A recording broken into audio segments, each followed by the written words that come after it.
Okay, folks, we are live. So for those listening at home, welcome to the Dungeon Music YouTube channel. My name is Kevin Madison, and I'll be your friendly cult leader today, because today we're going to carry on with our ongoing Savage Superheroes campaign, The Guard. But we found out quite late last night that we knew one player was going to be on vacation, one player had other commitments, and then one player had a emergency come up, so we weren't able to carry on with that campaign today. But one of our stalwarts from that campaign, Robert, has very generously agreed to let me introduce him to one of my favorites, which is Helmgast Studios, also published by Modiphius. That is Kult, Divinity Lost, a horror RPG that I really, really love. And I'm using because I love to look at my Gideon Bible version of it. And as I said, today our player will be Robert. So Robert, we were talking a little bit before we started going on this, and you've read the materials, but you haven't had a chance to play Kult yet. No, I haven't. It looks like and of course I read quite a while ago, but I'm looking forward to it. Nice. So I don't think I've played a purely horror type role-playing game before, but I've always wanted to. Oh, like you never played Call of Cthulhu or Delta Green or anything like that? No. Oh, that's awesome. Okay, great. Yep. Well, then you're going to be... One of the ways this game obviously differs from the other games is that this is like a story game. It's inspired by Powered by the Apocalypse and type games and similar types of things, where the way that your character interacts with the story or the fiction is through making moves. We talked before, and we've got lists of the different moves that are available in Kult. Like those games, the game is a lot of playing to see what happens.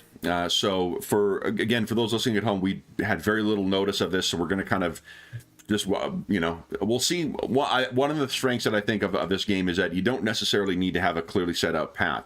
One of the ways you pass in games like Call of Cthulhu and Delta Green, broadly speaking, is that you're passing your way through the game by like collecting clues, and that's how you progress through the story. You interact with stuff, you get clues, and you move your way along, and there's action that happens around that. And even games like Trail of Cthulhu are very kind of clue-focused, where it's getting the clues, analyzing them, and making your way through the story. It's not really how you necessarily play Kult, because the moves... we're engaging the moves to have a change happen in the story or in the fiction, and then we respond to whatever has happened from that. So there's no narrative meta currency. I don't roll anything in this game. It's all going to be your character making rolls, and otherwise, the game is more about, again, like playing to see what happens. We have an idea. Normally what we would do is sit down, everyone make their characters. We have a full idea of what everyone's backgrounds are and whatnot. And one of the neat ways where Kult differs from some other games too is in the first session, there is, I can't remember if it's the player or the game master or the collaboration of the player and the game master. You pick two kind of two tags of things to explore in the first session. Like, if you're playing a FEI character who's got, like, say, amnesia, or he's got whatever. He's got a gambling issue. I would say, like, I'd like to see you explore a little bit about that gambling issue in this one. And if you do that, you get experience for it. And then after that first session, what happens is the other players, they suggest at the outset of the session, I'd really like you to explore more about whatever you did in whatever last session. So there's this interesting kind of like interplay of creativity between the players, and then you play the session. And on top of that, you got horrible, terrible beasties and cultists and whatever else that are trying to do awful things in the world. So it makes for a very engaging, because you don't know what you're not just looking for a clue and analyzing. And again, I don't mean to diminish the gameplay in those games. That's a lot of fun as well. It's just a very different kind of play.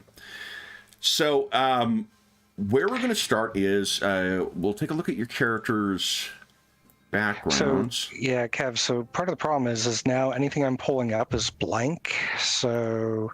Anything you're pulling? Like the character sheet, so maybe I'm going to refresh. Sure. And be right back here. See if this works.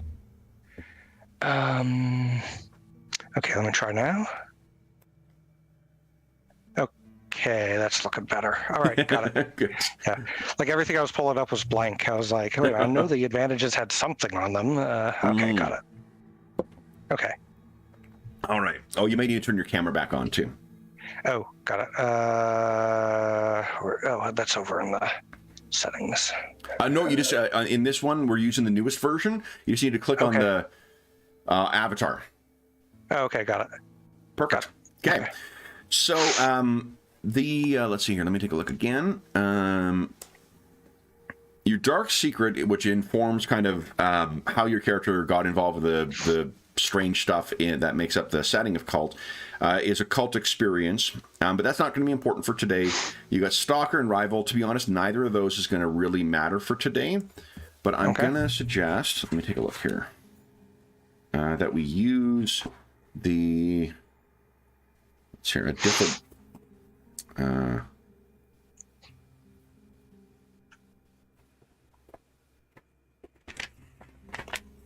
a different disadvantage. Let me see here.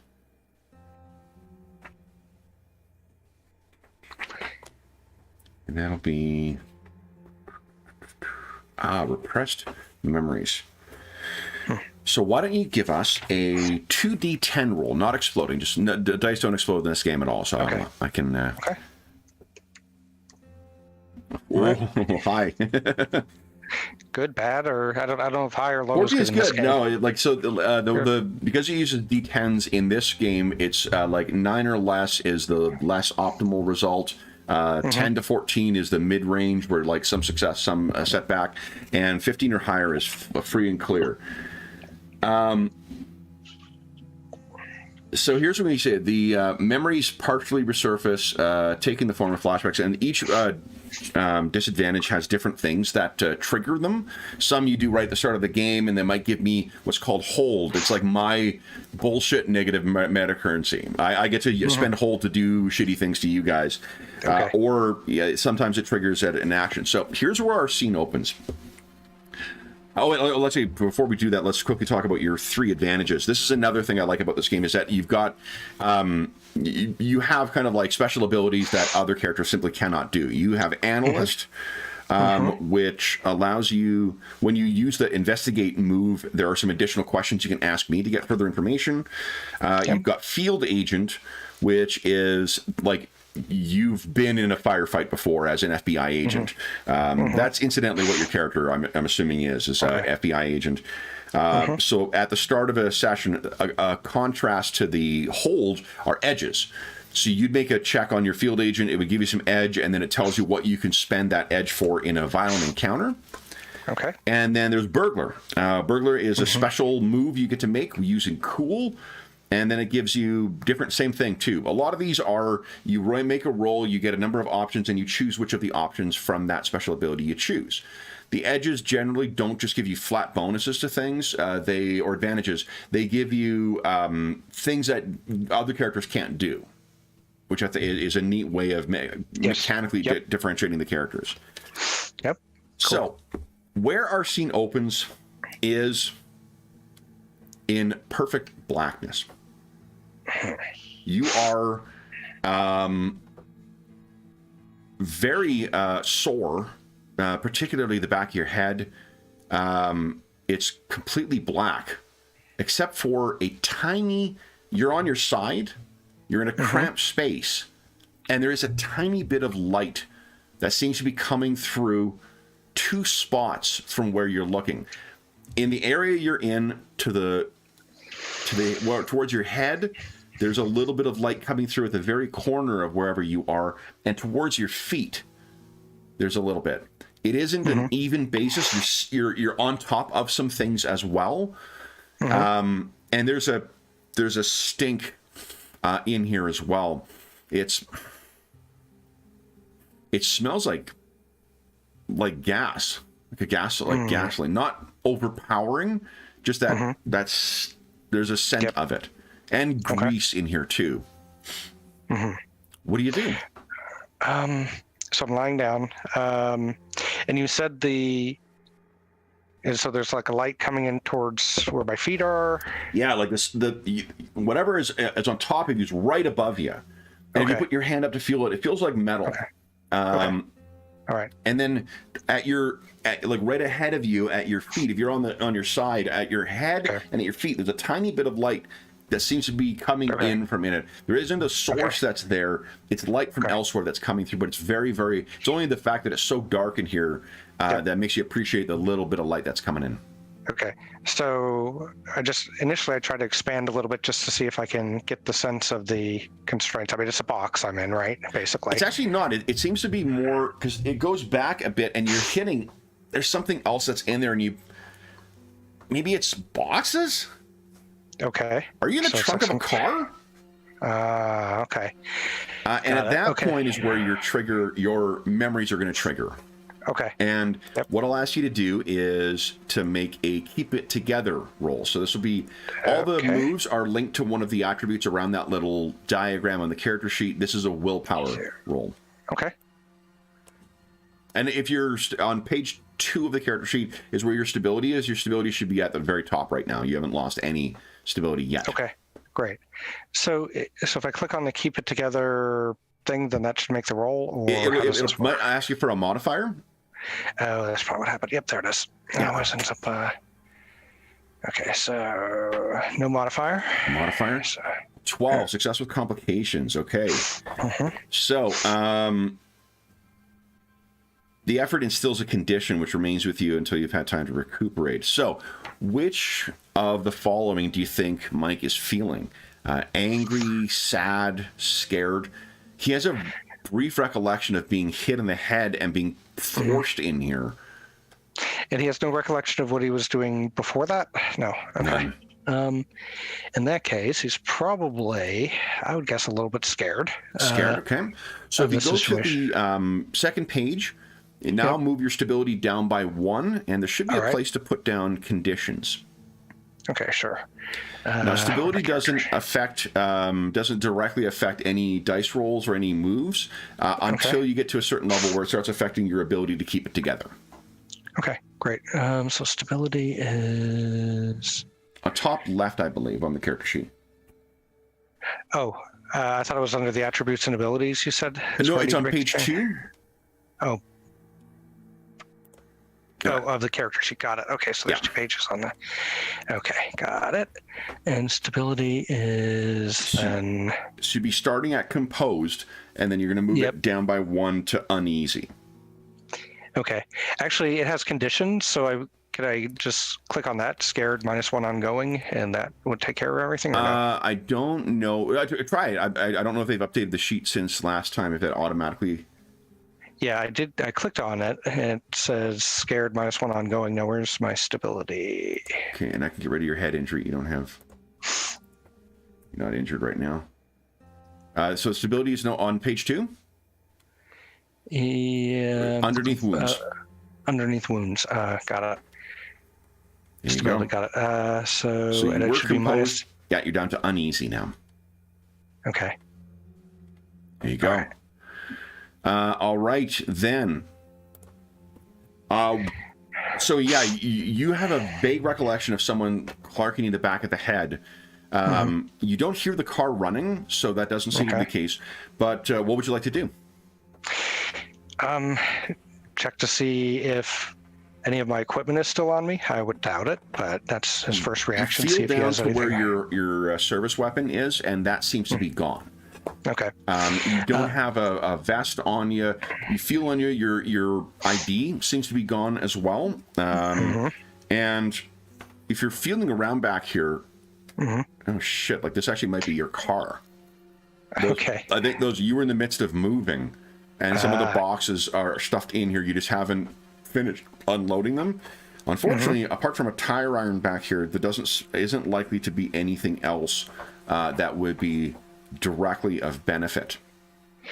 What do you think? So, a lot of cars then, if I have, what do you call it, releases, trunk releases, and is this fairly modern time? Modern time? Yeah, we'll say it's modern day. Okay, yeah. So he would know where that was. So he tries to find that and see if it's... Well, I mean, let's see if we know where that is. So what you're trying to do is act under pressure. Yep, okay.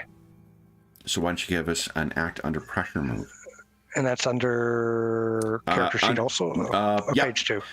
So anytime you're doing anything, it's generally going to be a move. So I'll be on page 1 of the character sheet. Act under pressure is coolness. Coolness, okay. There it is. Okay. And then submit. Nice. Okay. Success with complications. All right. So you are reaching around and you find the what do you call it, the latch in order to get the thing open, and you pull that, but as you do, I guess you're just acting at a weird angle, and it catches one of your fingers on it, and as it kind of pulls up, it's going to bust one of your fingers. Okay. But what you can try and do is avoid harm if you like. Sure. Okay. And that's reflexes. That's reflexes, correct. Yeah. Okay. Yep. Yeah, he tries to grab his hand out of the way very quickly. Oh no! Or not. You didn't avoid it all. You made it worse. So I think you catch it, and not only do you bust it, you pull back, and it clarks on the inside of this of the now opening hood. Yeah. So what I'd like you to do is, if you go to page 2 of your character sheet, this is not a major thing, but we're going to tick off a serious wound. Okay. So, got it. Okay, got it. Come on. There we go. Okay. Okay. Now, wounds are different from the loss of stability. And let me get this closed here. Because I believe they actually do give you a penalty to your moves. Let me just double check. Serious wound is -1 ongoing. Yeah, I'm just double checking here. Yeah, -1 on all rolls. So this is like whether it's just that it's stinging or you've maybe you fractured something in your elbow. There's something that's going to be fucking up your attention and your focus. So as soon as this opens up, what you can see, you know how you can just tell when you're in the country with the smell. Yep. You are definitely outside of any major urban area. Okay. The light that you can see is coming from a tall, one of those wooden pillared street lights you see on rural highways or rural roads. There's one here that's lit, but from what you can tell, there's not another one in either direction for as far as you can see. It's dark outside. There's a swarm of some kind of bugs that are all flying around the light from that. And you appear to be, if you look out of if you sit up, you appear to be in a parking lot outside of something. Gravel parking lot, the kind that pulls right off of the highway. There's a sign here that is flickering that says diner on it. And otherwise, it looks like there are 3 other vehicles in the parking lot as well. Okay. But you're going to have to get out of the trunk if you're going to want to see what is going on in the diner itself. Okay. He's going to... Let's see. So there's boxes in here from his move. Yep. Is there any chance in this game to find something useful in the boxes? I mean, there's probably a... well, here's the things I think that would be in your vehicle. Just knowing there's got to be a tire iron back here for one. Yeah. He grabbed. Yeah, I was already going to say he was going to take the tire iron with him. Okay, so you got a tire iron with you, and the basically the way that the weaponry works in this is just it gives you different options for how to engage in violence. Yep. Basically, and let's see here. I've got my list of. There we go. Crushing weapon. Okay, great. Okay. So this one has 3 different options. You can attack to do 2 harm. You can knock down, do 1 harm and the target falls down, or you can knock out. You can try and do 1 point of 1 harm, and then they have to successfully endure injury or they get knocked out. Okay. So you've got that thing in there. I think there's also probably a first aid kit in here. Yep. Yeah, most likely. So he'll take that. He'll wrap up his finger as much as possible. Sure. So then that will be an act, once again, an act under pressure move. Mm-hmm. You're going to get -1 to this just because of your, because of the pain in your hand and the whatever's gone on with your finger. Okay. -1. Now, the question is, does that automatically happen or not? We'll take a look at the roll because of the other things that I've done. I think you have to enter the -1. I did enter it. Yep. Yeah. Okay. So it's there. Is that right? Yeah. 10 plus a red. Yeah. Okay. Yeah. Okay. Success with complications. Okay. So I think.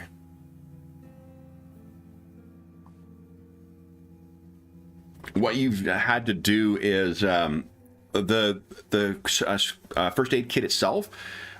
You realize that you have not kept this thing up to date, so it takes you a couple of things to try and find like an actual bandage that will function for this. Band-aids, the glue in them has run dry, so they're not able to stay on. But you are able to make use of it. But that's the last you'll be able to make use of your first aid kit from your car. All right. As you're doing this, you can picture you're standing in the back of the thing. You may spare a look, and this diner is that kind of like, classic 50s inspired diner with big glass fronts to it, booze out front. There's a bench or whatever that you can sit on or not a bench, what do they call it? Not the bar, whatever it is that you can sit at the table or what do you call it? When you're sitting at it's the like whatever it is. Yeah, I know what those are. I want to say bar, but it's not a bar, Yeah. But anyway, so there's that. There's the all the like stools that are on there, and then there's the clearly what leads into the back in the kitchen. Yep. Thing is, at a glance, there doesn't appear to be anyone in there. No one in any of the booths. No one sitting at any of the stools at the counter. The counter. That is what it is. Okay, there you go. I got it. So early morning games. Yep. There's no one sitting at the counter, and there doesn't appear to be any staff in there, but the lights are on. Well, if nobody was, his plan was going to be to try to get somebody to come out, and that would be the person in the car, which would be to get into the car and turn on the lights, which presumably if the person knew which car it was, would come running out. There's nobody in there. That's not a good idea. And the parking lot is pretty well lit. So anybody who... The parking lot where you're stopped is, you realize that there is to the right of the diner, it looks like there is a gas station, but all the lights are off in it. And because of the overcast skies, you really can't see. There, there's probably a flashlight in the trunk as well. Yeah, he'll grab the flashlight. What he wants to do is first he wants to approach the diner from maybe an area that's a little darker, so he's not coming straight across. So he's going to use the other cars for cover. Okay. Maybe is there like a strip of anything between the gas station and the diner? There's an open area between the two. Okay, but is it fairly dark? Oh, totally. In that area?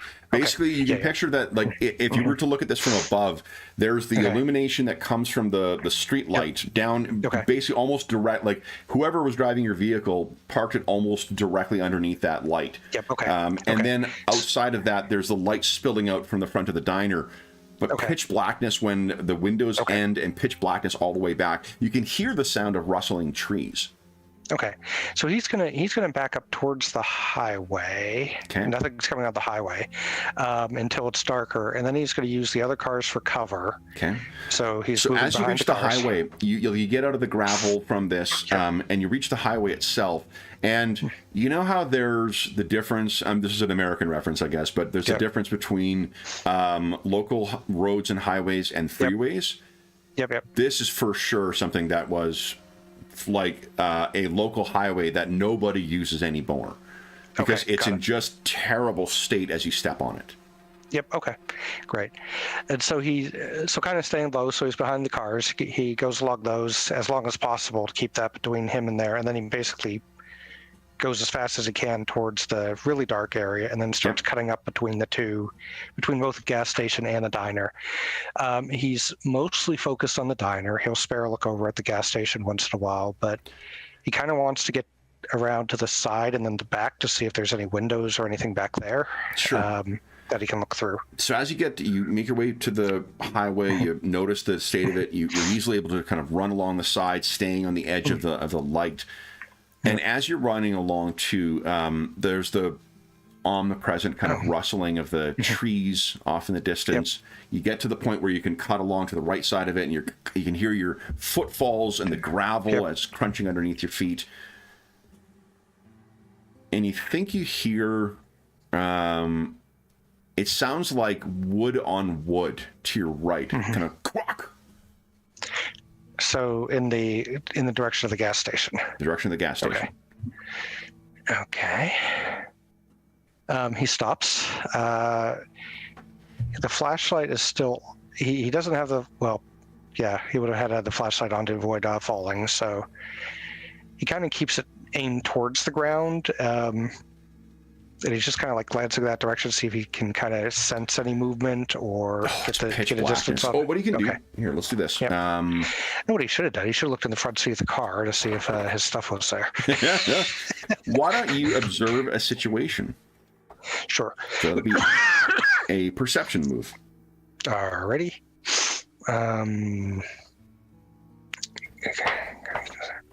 Perception. Observe a situation. Okay.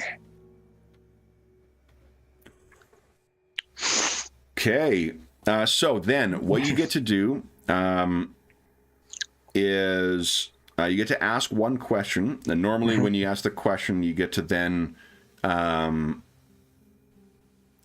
a bonus on a roll related to whatever you're asking about. I've also always really, you can ask if there are things beyond this. Like this is all sort of meta level stuff. But once you ask that question, I then get to make a move. Yes. Do I have to ask the question? No, but you still get to make the move anyway. I still get to make a move anyway. Okay, so I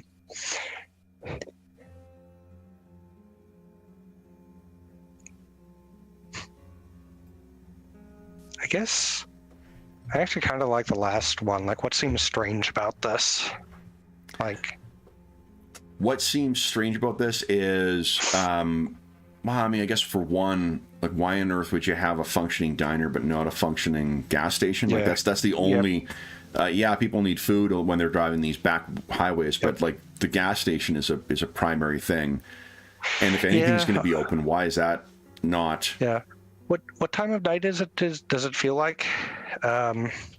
It's because of however overcast it is, you can't even see the moon, so it's not even And if you check, your watch is gone. Okay, I was just wondering because I'm thinking from a perspective of there's 24-hour diners, but not necessarily gas stations always open. But okay. Yeah. But still, that's a good point, depending on the time. So what happens? He takes it as it's either very late, like 2 o'clock or 3 o'clock, or that the gas station is just deserted. Yeah.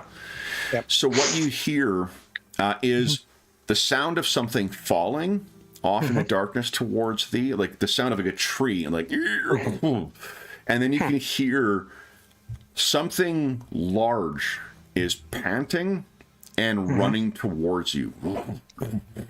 Well, that's not good. And you can hear it racing and struggling to breathe in whatever raspy air is going in and out of this thing. It's very fucking big. Okay, then. I'd like you to give us a keep it together move, please. And his next thought is going to be get to the light, although he has a flashlight. But he'd like to not be in the woods. Keep it together. Oh God! This could be very fast. This could be a very fast session. Yes. So the what? GM chooses your reaction. All right, so I think just building on what you said, you can reduce your stability by 2 more. Okay. You turn and just race back to stand like almost directly underneath the light. So you're very close to where where the where you had started, where you first come out. Yeah. Did you close the trunk or did you leave it open? He probably would have closed it. Close. Okay. Yeah. Slamming it close or like No, putting it down? just he wants to be able to get back into it if he needs to. Oh, okay. But he I didn't see. want, he didn't want it like anybody looking from the thing and seeing that the truck was open. Yeah. So you come racing, you sprint basically back to underneath that thing, and you can't even hear because of the pounding of your heart in your ears. You get there and spin around. Nothing. Or, yep. I think as you're wheeling around, you think you see at one point the light, something out there catches it, and it looks like 2 sets of eyes stacked on one another. But then when you try and get back and get a look at it once again, you can't see anything out there. But you can hear again that kind of like that obvious sound of something large moving through foliage.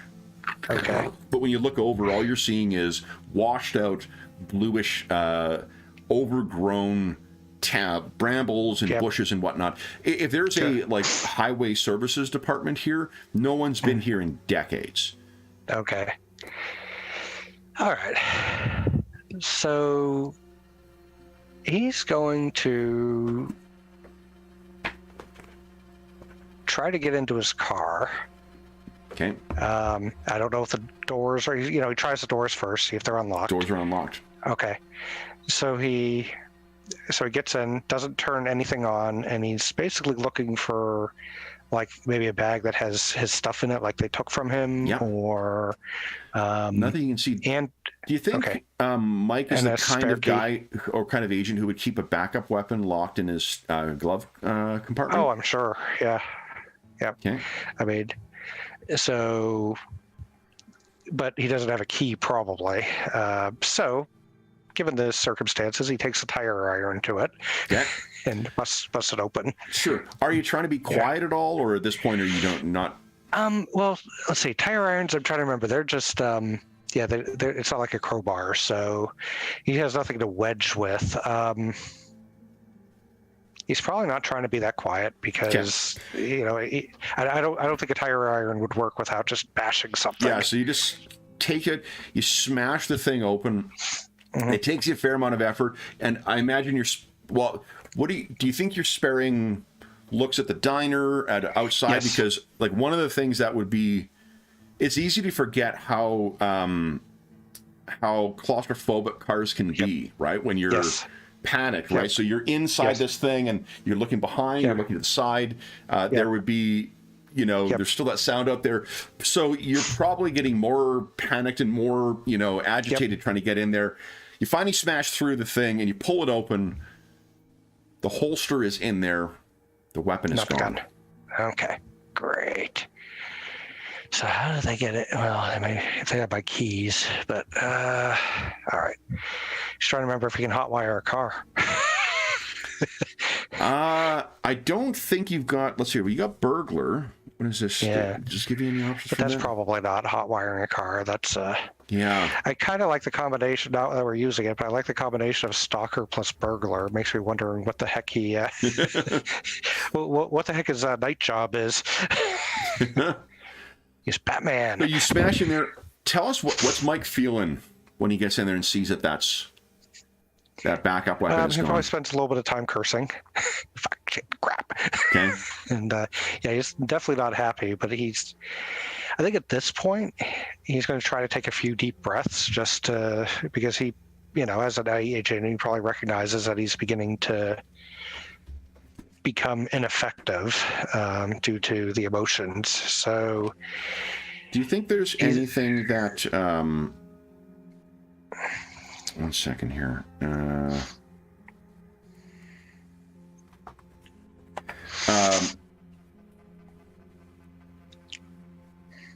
is there anything that you think he would have on him or in the vehicle that would be a source of or related to a personal connection he has to someone else? Maybe not a personal connection. I'm going to take the stalker thing, even though it's like it feels a little too creepy for me. But let's say he has a picture of a woman who works with him and that he's basically attracted to, but she's shown no interest. Okay. But he still has the picture, and it's in that area where the gun was, and so he just takes it out and he looks at it. Okay. Trying to calm down. Sure. So then, the reason I ask is because once, like, if you're playing with other characters or you're, not in a kind of, locked room, scenario like this, you can pick relationships for your characters, and the relationships can be a way of once per game session for recovering stability. Okay. So you could reduce your stability loss by 1 because you're taking a moment and looking at her thing. What do you do next? He's definitely not focusing on the last time she rejected him, but yeah. but what he anticipates that she would say in the future. So reduce 1 stability. Yeah. So you recover 1 stability. Recover. So I'm now unfocused instead of shaken. Okay. That's good. What he does next? So he still hears the sounds from the woods. If you stop, if you turn around and you're sitting inside the car, but your feet are outside the car, the only sound you can hear is the rustling, and then every now and then there's that sound of like popping or twigs breaking of something moving out there. Okay.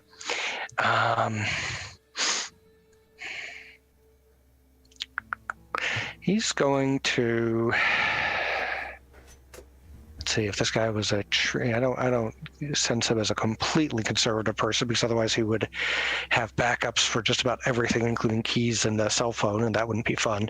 So, and I'm sure that whoever took this probably got them. So he's going to step out of the vehicle.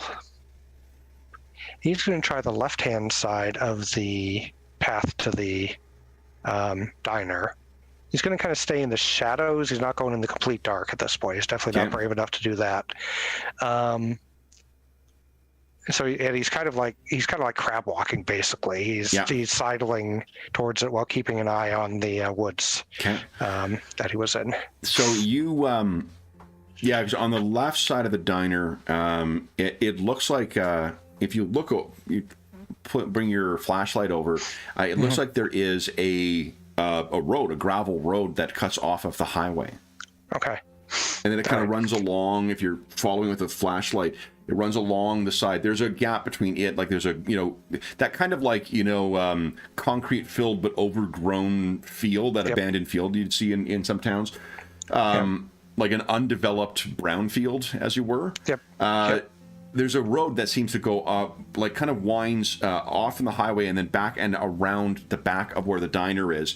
It's incredibly overgrown. Like itself, the road even, there's shit growing out of it.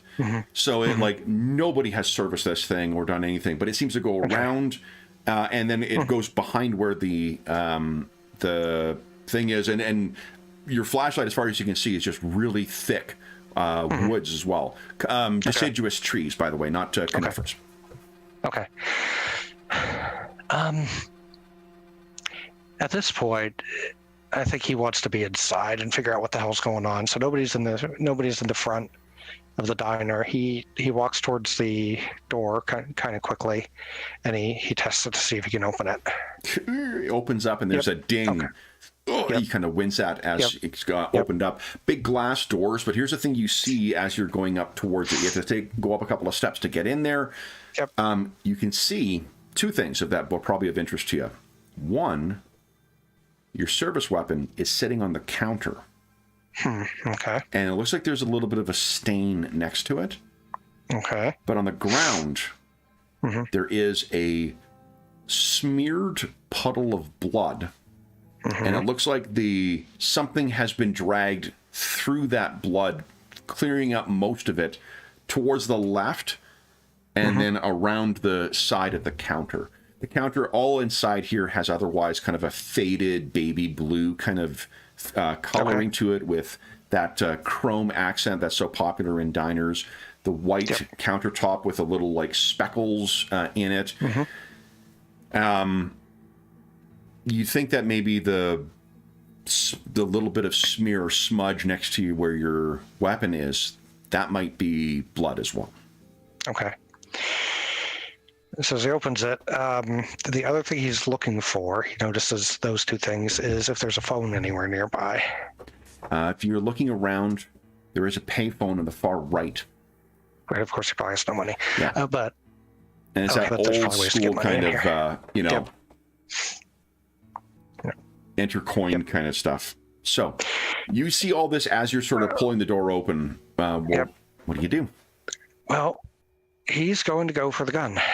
And so he goes, and obviously he's avoiding the blood on the floor. He takes a quick look. If he gets that far, he takes a quick look at the stain next to it to verify that that's blood. And you're so fairly certain, yeah. So and so it looks like that smear goes. You have a handgun now. Okay, so it looks like there's a smear, and it looks like it goes around the counter, but not. And by the way, he's staying kind of low at this point, so in case there is anything behind the counter. Yes, you run over and grab it. Yeah, yep. Because go ahead. And then he looks over the counter. It has the gun ready to shoot anything that he sees that looks dangerous. Okay, what you can see is that if you look over the counter, the smear or the drag marks seems to go around the left side of the counter back to the service area, and then through a big aluminum sided like the kind of like what do you call it, flat, the door that doesn't have a latch on it. Okay. There's a little porthole that's on there, but it's so covered with like cooking grease and whatnot that it's opaque at this point. Okay. Quick question, because it's been a long time since I've used a payphone. Do they? Can you call, like, do you normally call 911 or something like that without needing a? Oh yeah, like emergency calls. You can also do collect calls by going to the operator. Yeah. Oh yeah, right. Okay, so he goes to the phone. He's keeping an eye on that door, or if he can't see it, at least that area where it will come out. He picks it up, checks if it has a ringtone. When you get over to it, I'm not sure how old you picture Mike being, but this is something that may have been installed in the 70s. Yep. And you pick this thing up. No sound. Great. And it's at that point that you hear the door kind of kicks open. That swinging door, and drops the thing. Okay. And what are you trying to be remain unobserved in any way, or? Yeah, he would be sidling toward. So is there like a I guess the counter. Yeah, he would drop, and kind of come down and try to get around the counter to the. Okay. So that the counter is between him and whatever that is. Sure. So why don't you? It sounds to me like you're using act under pressure move once again. Yep. Okay. And hold on. Let's just see if does your burglar give you any sneaking kind of stuff? Hold on. One of the things is you avoid being discovered by someone. So that uses coolness instead of. Okay. I'm not sure if coolness is better than. Act under pressure is coolness too. But what a burglar would do is you gain those options that you could spend. Yep. Okay. Assuming we'll use burglar. Okay. On that. So give us a coolness roll, and we'll just apply it to the results of your burglar advantage. There we go. All right, so you gain 2 options that you can spend at any point during this scene. Those include you silently open a locked door with a few moments, you neutralize an alarm, you bust a lockbox or safe in less than 2 minutes, you avoid being discovered by someone, or you trick someone into believing that you belong here. Well, given what he's already seen out in the woods, he's not too confident that whoever's in there even cares if he belongs here. Okay. He's going to... The first thing is going to be to avoid being discovered by someone. Okay. So then you don't need to make an act under pressure to hide. You just sidle up along the side there, and you can hear the sounds of someone wearing boots walking on the linoleum floor of the thing, and you hear, well, where in the... Oh, come on, where did I put it? Man's voice. You don't recognize the voice. Okay. And he can hear the footsteps kind of going around the side. And then he seems to, look down. He's muttering to himself, where? Yeah. Come on, where did I? Yeah. No. At this point, so he's gonna... If the guy's close enough, his hope is that he'll stand up, gun pointed at the guy's head, and basically say, freeze. Okay. And so he kind of wants to do that if he hears the guy coming just a little bit closer, Sure. so that there's no space for the guy to run. Okay. So, as you're listening to the footsteps, what you hear is that dinging of the door. Crap. And he seems to step outside and you hear down the wooden steps. Yep. But I think from you can easily kind of inch forward and look outside. What you see is a guy in a blue jacket, a light jacket. He's got a ball cap on. He's got jeans. There's an orange and yellow and dark green kind of checked cotton shirt that he's got underneath the jacket. He walks his way over and kind of gets to the back, and you can see almost the wheels turning in his head as he gets to the back and opens the trunk up of your car. And then, slams it down and kind of looks around. He reaches behind him, and you can see he pulls out your side weapon. Okay. Yep. But he doesn't seem to see you, at least. Okay. In that case, let's see. So do the glass windows, they go all the way down? So if he went across the front, could he stay low enough that... No, it's only... I'm picturing it's only just because I saw it again recently. I don't know if you remember the diner that the guys are in Goodfellas, where they find out that Paulie got killed. Okay, let me just see. I have to admit, I haven't actually seen that. There's you can see there's a bit of stuff up. There's a side up. I'm pulling a picture up for it. Yep. Oh, okay, great. I got it.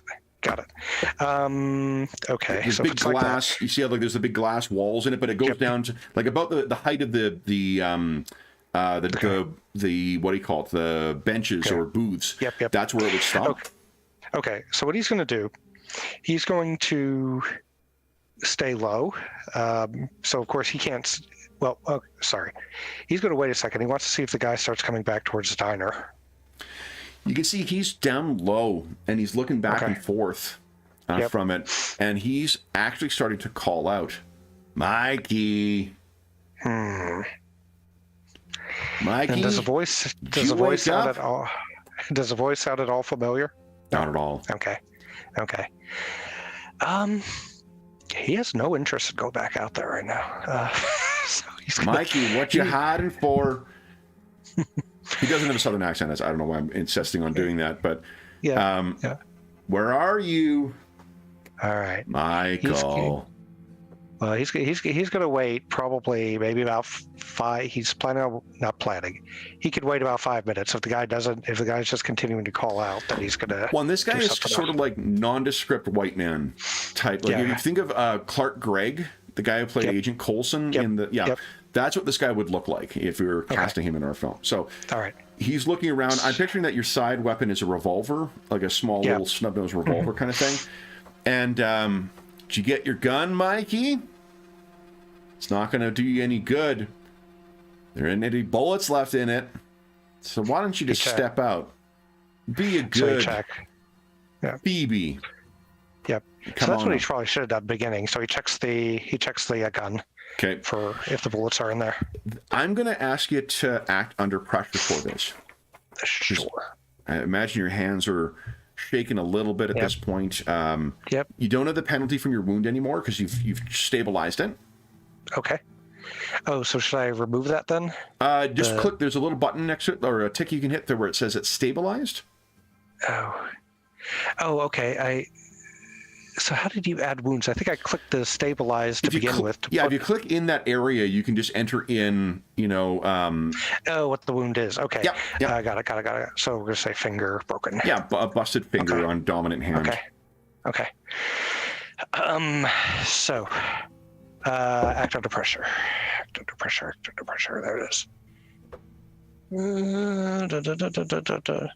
So far, you haven't done good at those. See, what happens is you try and check this thing, and what ends up happening is the magazine falls out of the gun, and then as you try and grab it, it skitters out and falls. It skitters under somewhere in the dark underneath one of the booths. Great. So you can shit. Now, as a reminder, you still have one edge from burglar. Yes. Right? So you still can spend that at some point as well, too. Yes. And I think so I get to make a move. And your taunter, he looks over and begins coming in, and very quickly, races up the stairs, throws the door open, and he's going to try and find you. So unless you do something, my move is he's going to find you. Okay. He's going to, at this point, he's going to basically go for the swinging door, the place where the spear of blood went behind. Yeah. So, and the goal there is get behind the door. The guy coming in will see it swing. He's going to stay low so that he doesn't see that until the door actually opens. Yeah. And then he's just going to, it's a single door, right? Single door. Yeah. It's the kind of thing the waitresses would be coming in and out of that thing to. Yep. All right. So he's going to go through that and then try to immediately get to the side with the tire iron ready to swing. Okay. If the guy comes through. Yeah, great. If you'd like to spend an edge, or the other edge you got from your burglar, for the scene, then he's not going to be able to see you do that. Okay. So you race through, and then you get yourself in the other room. Yeah. Okay. I mean, he'll see the door. He's actually hoping that he thinks that he's just running through panicked, and that he'll just come through without any. Okay, so you want to make it obvious that Yeah. you've run through that door?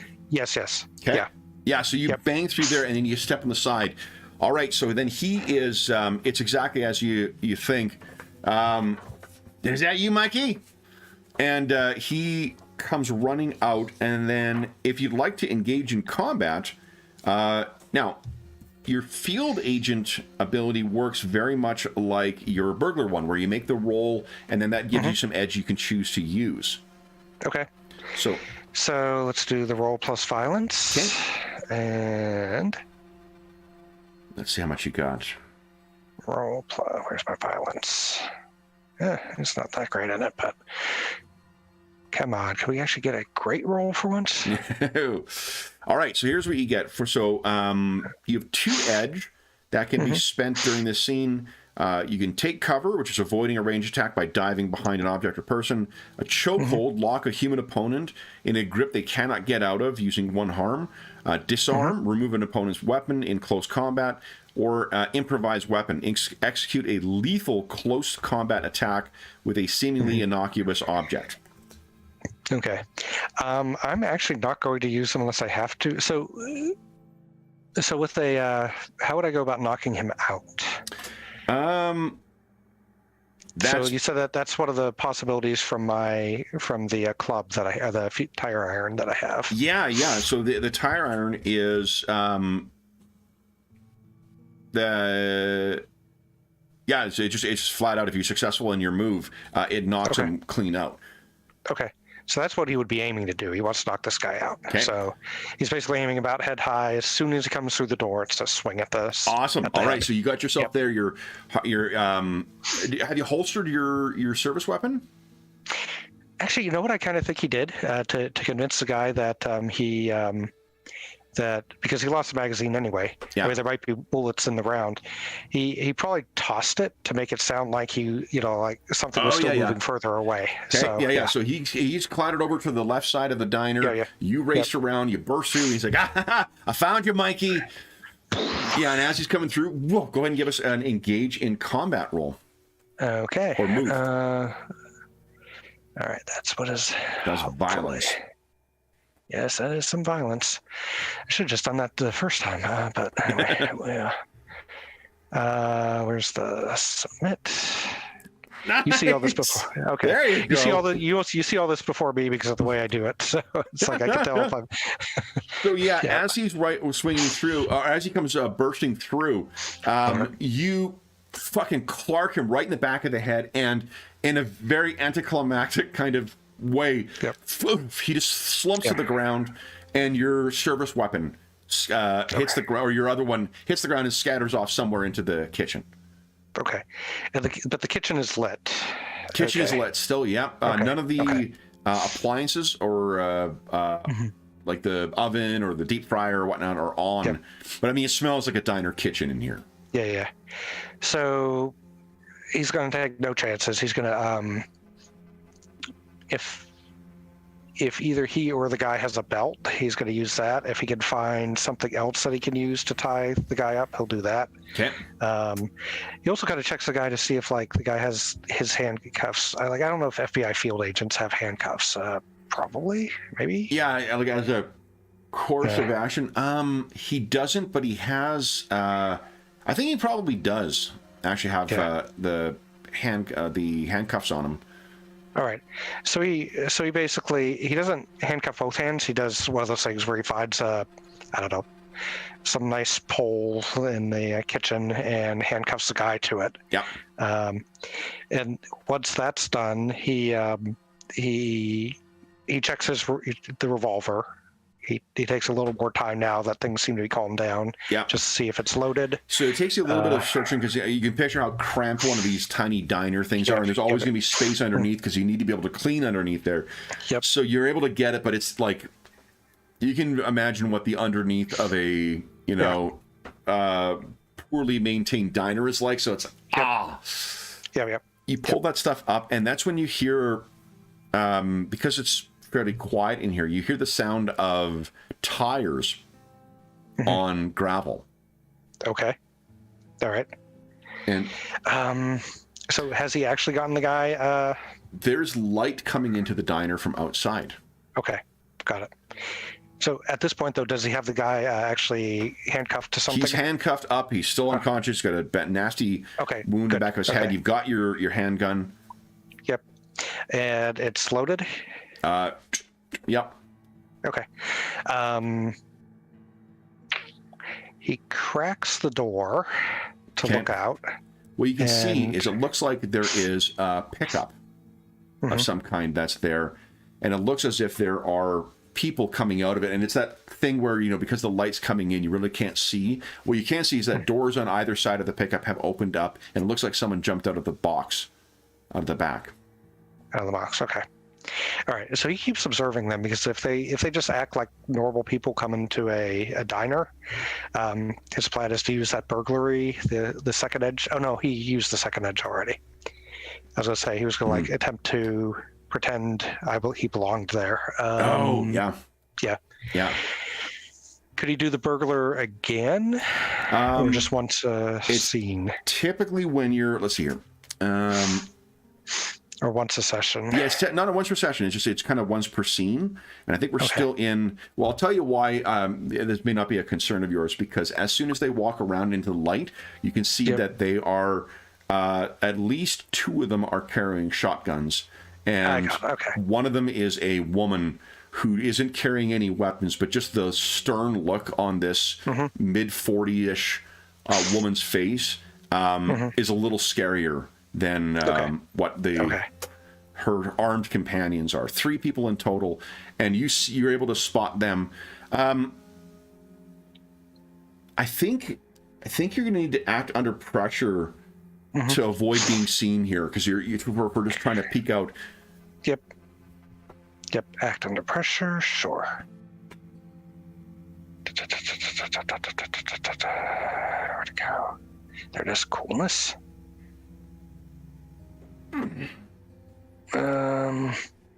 So I think what happens is Yeah, it's a serious mistake. I'm trying to think what that would be. Maybe there's a what's his name? He shifts a bit, and there's one of those metal. He sort of like you hear the table move just a scooch, and the sound of that like the heavy metal table moving on the floor causes you to sort of stagger. Or just twitch for a moment. And you don't realize that there was one of those like steel or tin containers full of like, I don't know, like onions or something like that would be used in the griddle. You hit it, it scatters to the ground, and there's that horrible clattering sound. And you kind of and you look out, and the two men get their guns up, and the woman doesn't seem to be. She stops. It says, inside, or at least gives you the gesture of like inside. So the two of them start making their way up the stairs and then pull the door open. They seem to be dressed in, like they are much more what you would expect of kind of backwoods folk, right? Like big, bushy beards, mesh back ball caps. One of them's got, just like a tattered t-shirt on from it's probably some kind of metal band from the 80s, but it's so faded you can't tell what's on there. The other one is a little older. This might be like a familial kind of relation here. But that one's got a big, like open, kind of like a work shirt, the kind that you could wear as a jacket or a shirt, whatnot, with a, stained thing underneath. They're coming in. The young one pulls the door open. He comes in. What are you doing? So when he came in, I should have said he was looking for this. Did he notice a door, like leading out of the kitchen the other way? If you take a look back now that you've got things secured, there's definitely a door out back. There's a way to the washroom. There's like a staff room, and there's a way down to the basement. All right. He wants to find out if any, like, what he wants to know is if these guys know the guy that he tied up. So he's going to, basically as soon as he sees them coming up, he's not going to wait till they get up towards the stairs. Yeah. He's going to back out that door to the back of the kitchen. Yeah. And his plan is just like, he's hoping that like if they see him, they're like, oh my God, it's like what happened to you or something like that. And so he wants to just get a little more information at this point. So he goes out the door to the back. Okay. And by the way, so as he's going, he's also looking at that smear of blood. Does that appear to be going anywhere specific? The smear of blood, there's enough of it. And actually, it looks like there is another pool in the kitchen, and there are two similar drag marks that seem to go to the stand-up freezer. Okay. That's not the door that he's going to. No, well, unless you want to hide in the stand-up freezer. No. He's gonna go to the door that I said, the one in the back of the room. So you go to the back of the room, and I imagine there's a little bit of almost like a pantry near the back. Yep. You can see there's the stand-up freezer on one side. There's the way to get out back, which presumably would go to the pitch black rear part of the diner. There is a switch on the wall though, so you could maybe turn a light on. Out back, and then there is there's enough space to sort of hide back here. Okay. Yep. All right. So, I think, as you as you're hiding there, I think what will get you to do is. To change things up, I think it's less a matter of you trying to act under pressure yet again, and more just a matter of like trying to keep shit together. So why don't you give us a keep it together check once again? Yeah, and after that he wants let's see how this goes. Okay. So that's a success. So you're not, like normally, sir, what I would normally be proposing is like, I'd say like, this is rattling your nerves. So you get a, you would, suffer, 4 stability loss, and then you make your keep it together. And that tells us what you actually would have lost instead. Yep. But I don't think it's not really what I was trying to get here. So we had you that you were scared before, how are you feeling right now? I think he's becoming a little bit pissed off. It's like all this shit keeps happening, and it's like, I think he's beginning to get a little bit angry, which of course is going to be the same effect, the stability. But Yeah. he's done being scared at this point. First of all, he's probably completely forgot about whatever happened in the woods, at least at this exact moment. So he's, Okay. So why don't you reduce your stability by 1 and tick it as angry, but you're able to keep yourself, you don't panic and run outside or anything like that. Nope. Okay. Okay. So what you hear is someone is talking, and they've got, it's not a southern accent. I'm probably going to slip into that as I'm talking because I just fucking can't help myself. But they sound like they're from probably the Northeast. Okay. And you can hear, who's in here? Who is it? So have they come through the kitchen door yet? That sound is coming from outside the kitchen door. Okay. Doug? All right. Doug, is that you? Yeah, he's thinking he should have grabbed the guy's ID if he'd had the chance. Too many things going on. I thought about that, but I was like, okay, he probably doesn't have time to do everything. So, so as you push the, or what you hear is the creaking of the door leading back here, and you can hear the kind of scrape of metal on metal, which makes you picture that they're using the barrel to push the door open. Yep. You can hear one of them whisper to the other, "Go in. Go on, Toby." And someone steps in. Doug? Doug, are you back here? And you hear a younger voice say, "Dad, he's here." And the two of them kind of run over. Doug, hey, wake up. Okay. All right. His plan at this point is, he's hidden. He's not going to be able to get to the door. He's going to stand up. The door, up. I'm picturing, is off to the side. Like, you could get to the door to get outside if you'd like, without them seeing you. Yeah. The problem is they're kind of vulnerable right now. He's assuming that they're looking at the guy. He's going to stand up, shout, "FBI agent, drop your weapons." He's going to have his gun trained on. He's going to have the gun trained on one of the guy's legs. Okay. And if the guy even does not drop his weapon immediately, he's going to shoot. Okay. So let's do this first. Let's have you. That's his plan, I should say. Yeah. Okay. I don't see any other advantage that would come into play. I think it's an influence other. Okay. It's a move that you're going for. So why don't you go ahead and give us a influence other move? Okay. Now, field agent, he had 2 edges that he actually hasn't even used. Yeah. Correct? So those ones are take cover, chokehold, disarm, or improvise weapon. Okay. Great. So let's look at this. And I'm on page 2. That's not good. This is charisma is the one for influence other. Yep. Okay, maybe I should look at what I have and nice. Okay. All right. So yeah, you the two of them are completely frozen in place. You absolutely have the drop on them, and you can see the two of them are looking at one another. Drop it, or I shoot, and draw the you hear the click.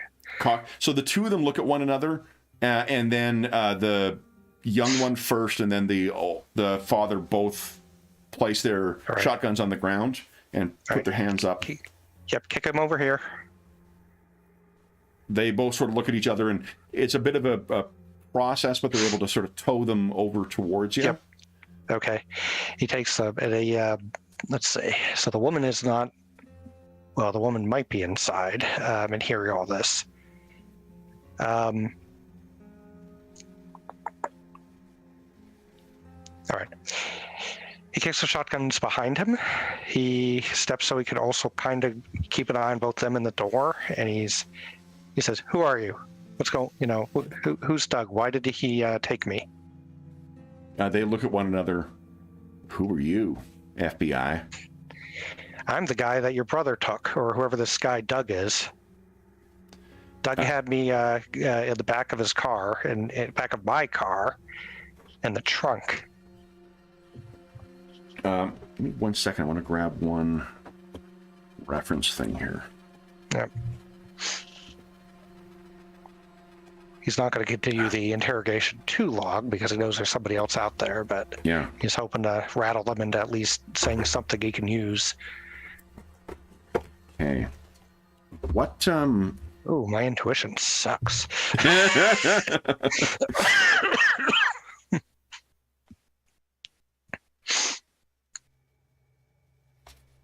Okay. Let me get, can I get my Gideon version here? Let's see. Yes. Okay. So what,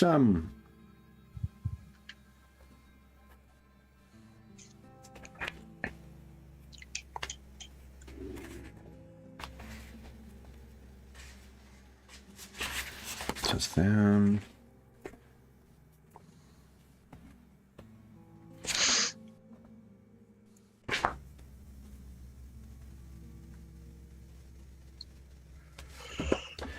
What he says, let me just mark this so I've got it here.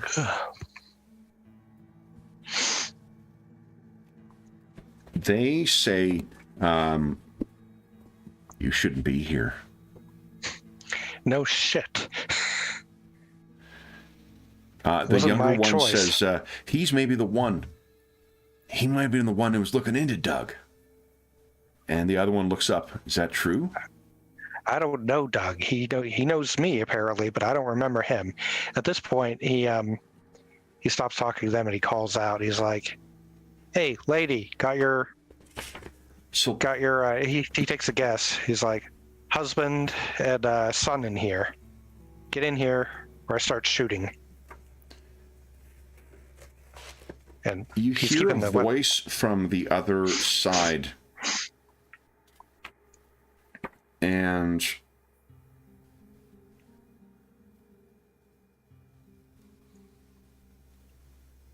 you hear the woman's voice. You think she's actually muttering something. And it's that kind of frustrating, like when you're hearing someone like muttering or babbling and you kind of think it sounds like a language you understand, but it's not quite there. That seems to be happening. Okay. And then when you shout, she stops. Mm-hmm. And she says, "The master of the Black Diamond, the two-headed one, has gifts for those who would take it." And you're thinking, why don't you give us, we're going to need just a flat 2D 10 roll. So, and I think it's actually at a minus. What's your stability at currently? Hold on. Stability is, I believe, -3. Okay, I think it's shaken. Okay, shaken. So -2 to disadvantage roll. So it'll be 2d10 -2, please. All right. I'm going to check the intrusive memories. Yeah. That's not good. Oh my, no, that is most definitely not good. It's a repressed memories. At a 5, you were overwhelmed by your repressed memories, completely losing yourself to them. I make a hard move and then reduce your stability by 2. Oops. So what you see, I think what we see is just that you're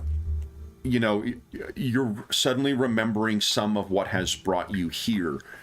And you can recall following Doug along, like we would see a montage of you observing him from a distance with your partner. Yep.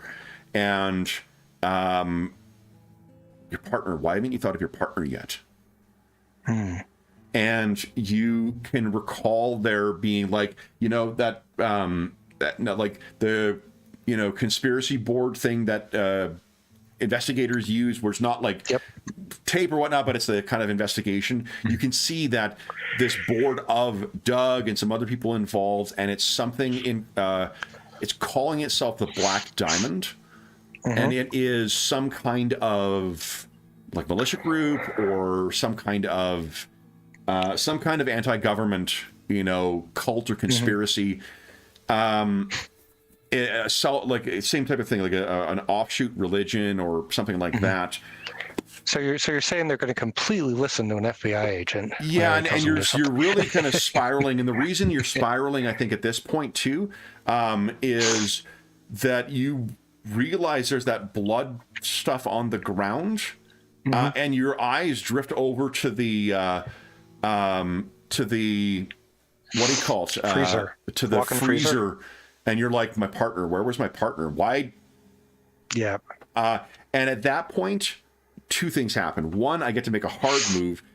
Dad, seeing that you're rattled, is going to run up towards you and try and knock you to the ground and kind of hold your gun. The second thing is, we're going to take our mid-session break, and then we'll come back and see what happens. All right. Sounds good.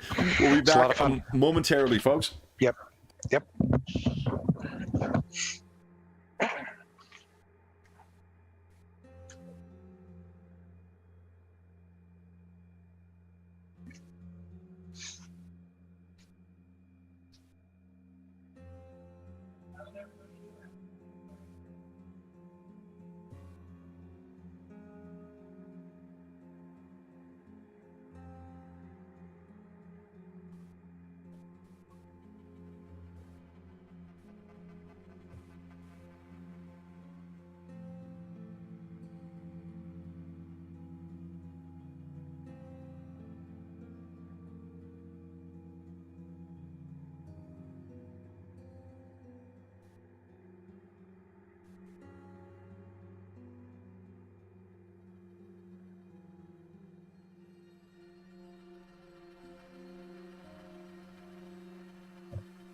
Okay. So for those listening at home, I hope you are enjoying our impromptu dalliance with Kult once again. Truly is one of my absolute favorites for games. Certainly my favorite horror game, just because of the unexpected developments you get in the game, both on the player side and the game master side too. And actually, I wasn't certain whether I'd make use of this quite as bit, but when you're playing at a smaller play space like we are when we're streaming, it actually is a more convenient copy to have and flip through than what the larger, the full-size book is. So, pretty cool. Pretty cool. The thing, if anyone's curious, I was looking for as well, was there's a reference card in the tarot deck that came with the most recent Kickstarter, and it's got a reference card to some of the major powers that are at play in the setting of the game.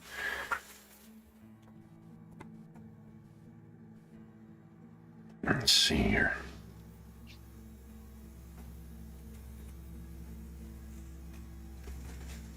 All right.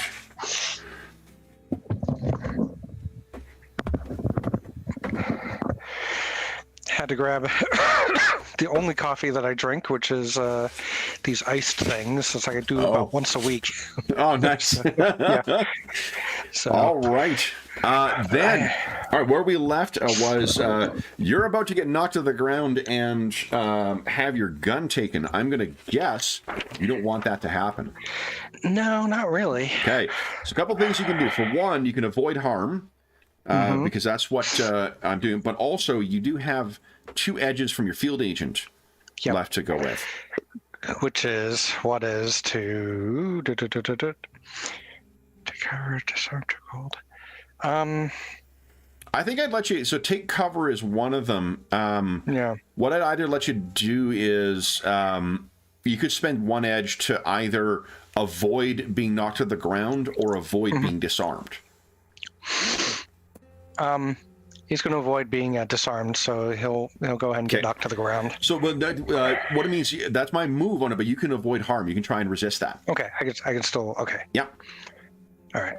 So go ahead and give us a avoid harm move. Yep. All right. See if you can. Now my character sheet's blank again. Okay, refresh. I don't know why it does this. That's strange. Yeah. Let's try that again. Nope. All right.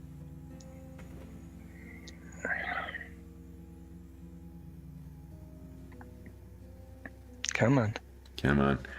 What's your modifier prompt? Yeah. Well, right now, here we go. Okay. Sorry, Roll20 was still loading. Okay. This computer. Okay, got it now. So you said avoid harm. There it is. Hey, at least my reflexes are kind of good. Mm-hmm. Did it go through?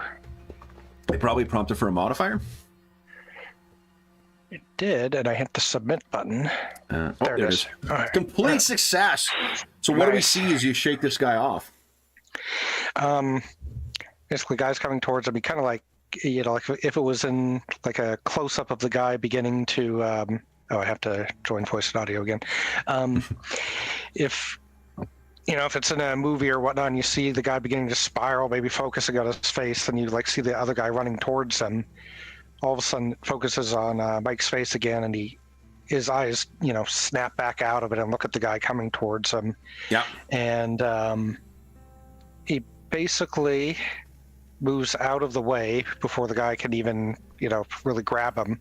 He kind of gets a little bit, but then he kind of like body checks him into a table next to him, and is attempting to spin to bring the gun back to bear. Okay.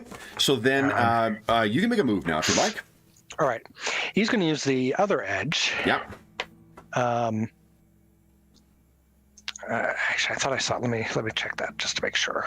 Now I have to pull everything up again. Advantages. There we go. Was he going to use it? But he does not have a gun at them. He's not. You know what? He's going to just try to basically pistol whip him to Sure. knock him out. Oh, actually, so here's your 3 there. With a handgun, you can do 2 points damage with a, and these are all with your engage in combat. 2 points of harm with -1 ammo. It has 4 ammo.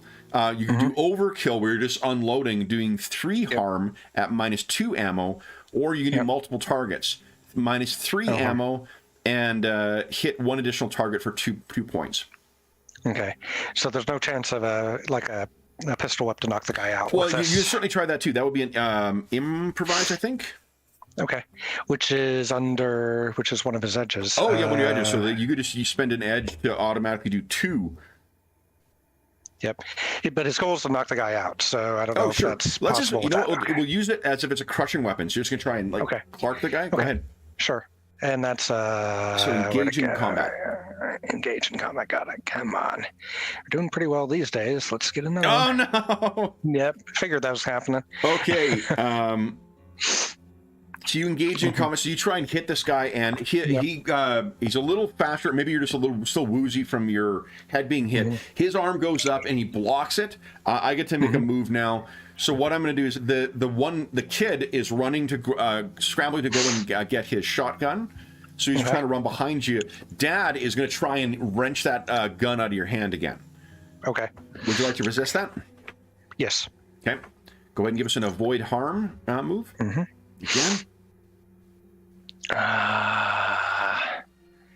Come on. Success. Nice. Okay. All right. So you are able to do so. But you decide if I had to put a bad spot. Yeah. In a bad spot, lose something. Yeah, I think you slip and you're prone right now. So you slip on some of the blood on the ground. You're on the ground. Kid is behind you, about to grab the shotgun. Dad is above you. He's probably going to come down on top of you, but you get to make a move first. All right. He's just going to shoot the guy. Okay. And which of those options you want to do? Overkill, regular shooting, or multiple targets? Just regular shooting. I mean, he would have a sense, right? Would the guy likely be incapacitated from a good shot? In other words, no, that's a good question.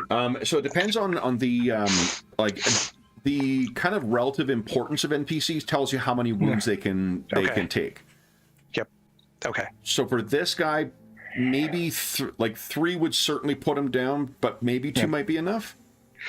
And there's no progressive damage in this? Like if he takes 2 wounds, he's still acting completely normally? No. Well, the difference is that I don't ever make any dice rolls, so it might be enough to make him not fight anymore. What it might do is give you a bonus for subsequent things.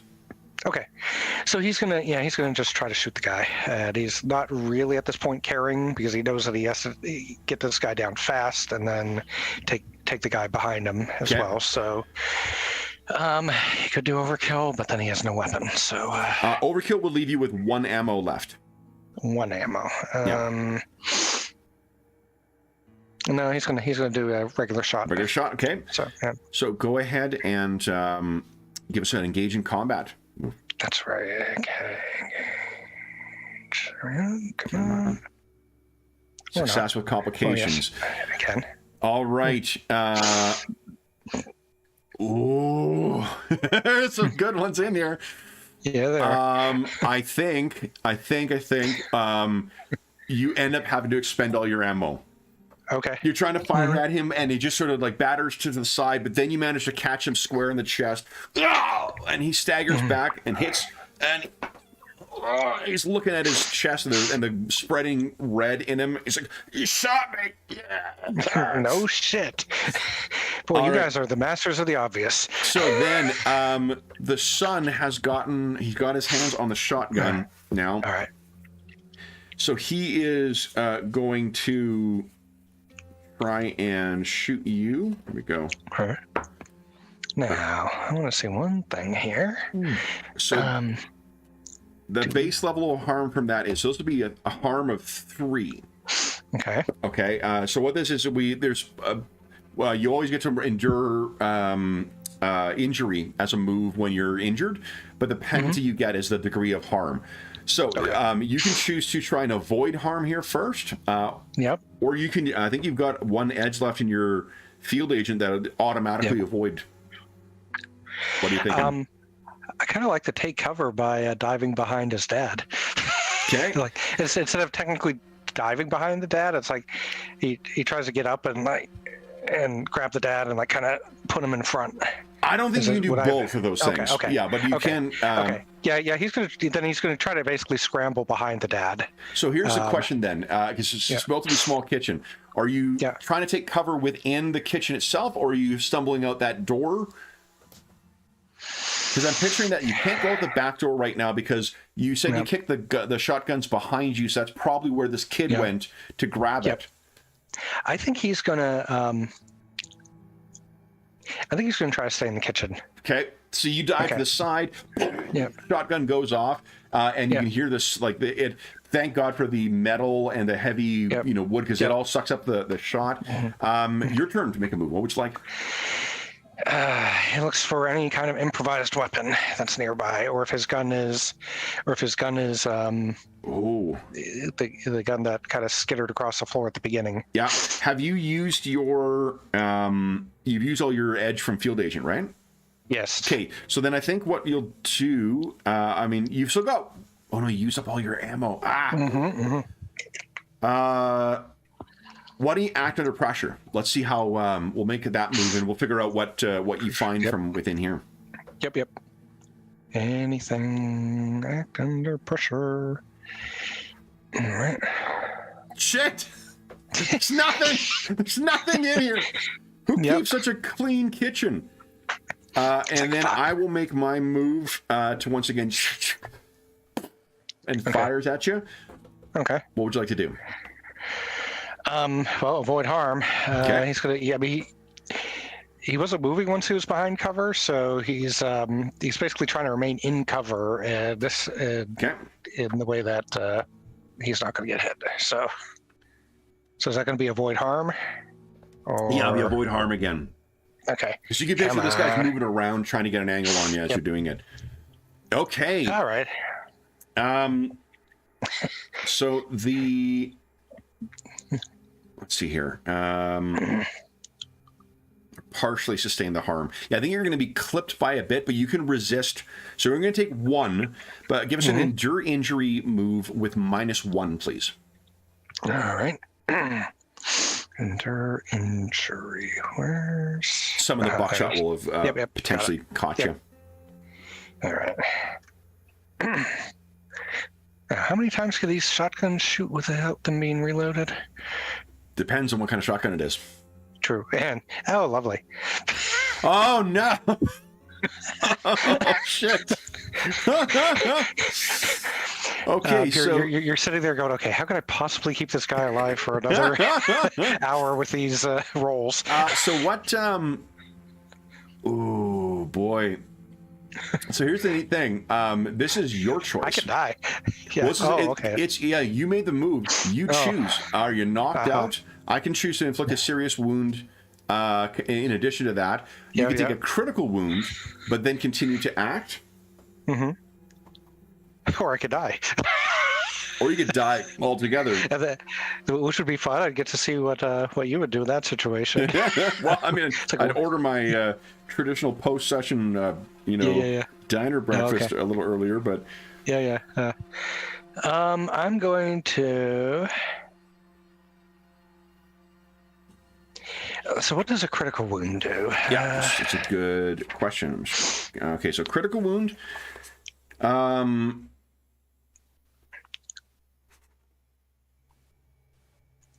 You have critical wound is -1 ongoing. Yep. Just like the other, and it would be not stabilized right now. Okay. So because and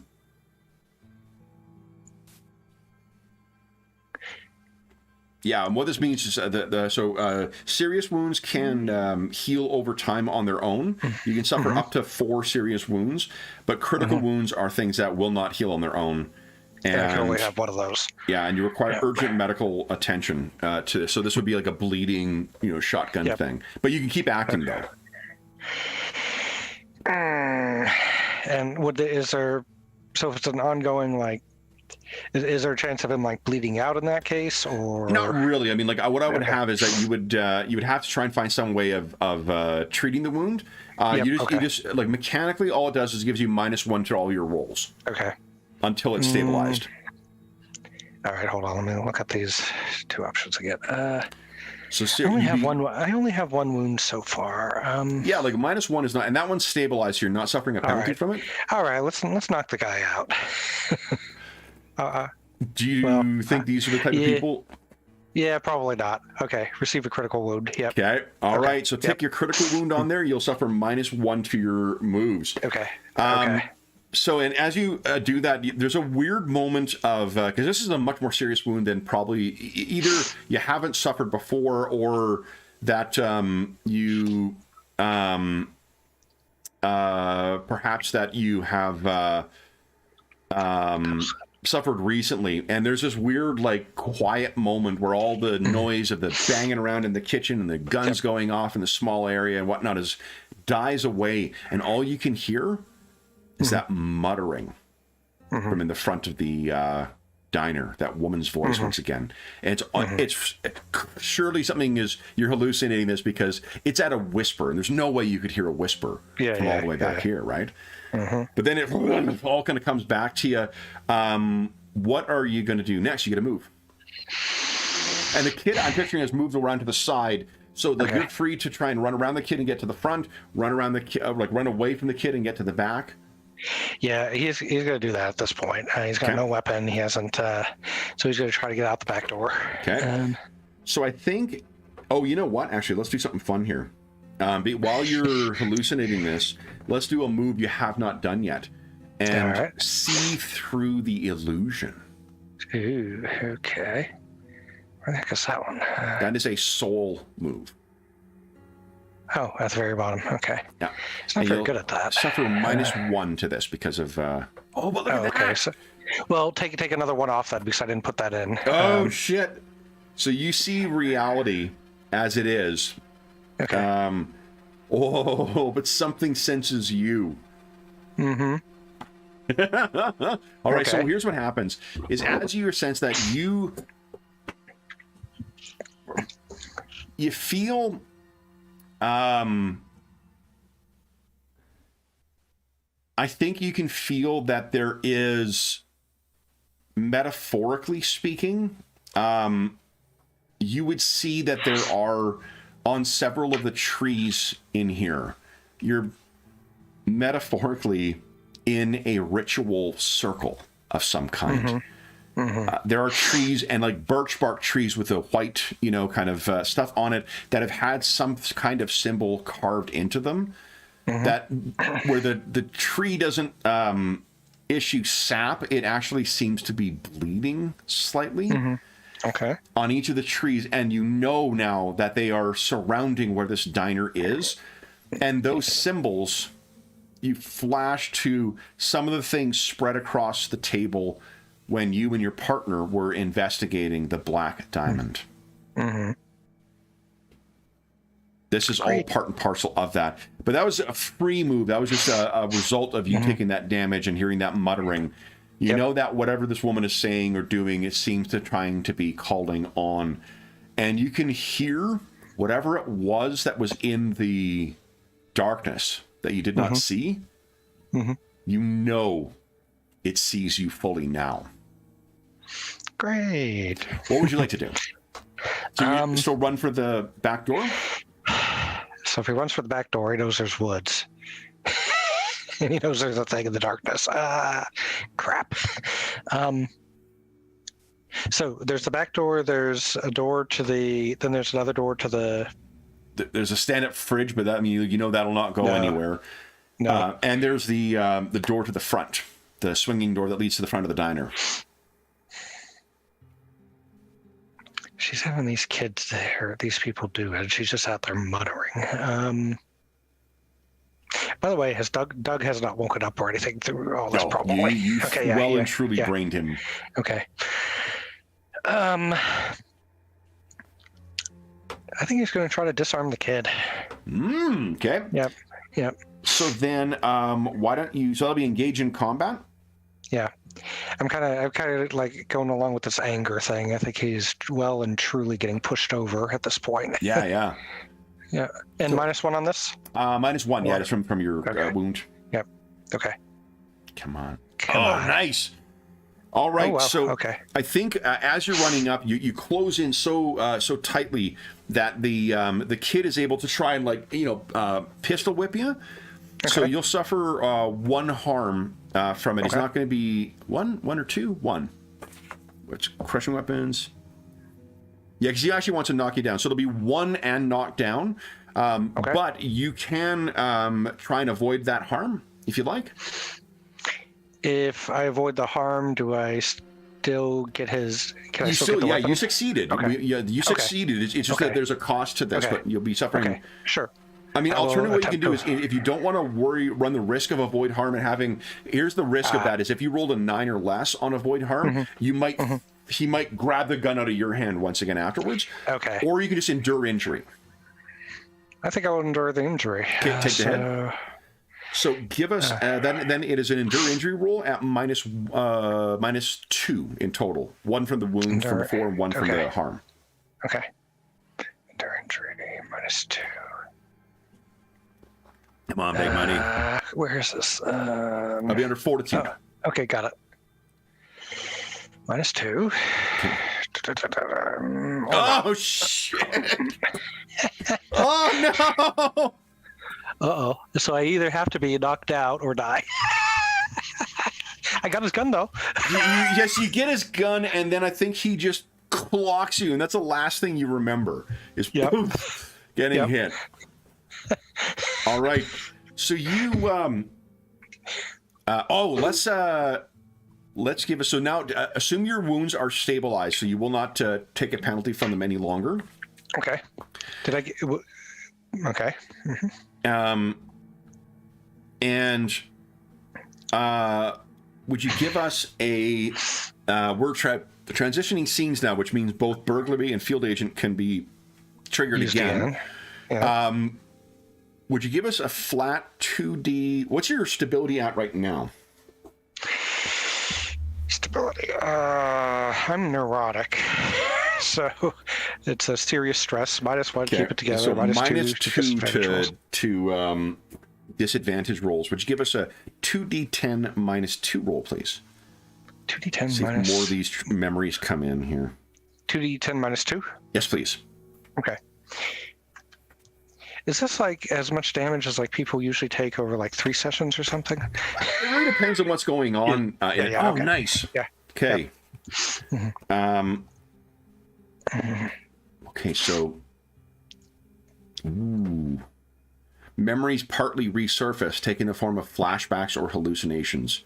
You must keep it together. What do you think it is that you're remembering in this delusional kind of pained state?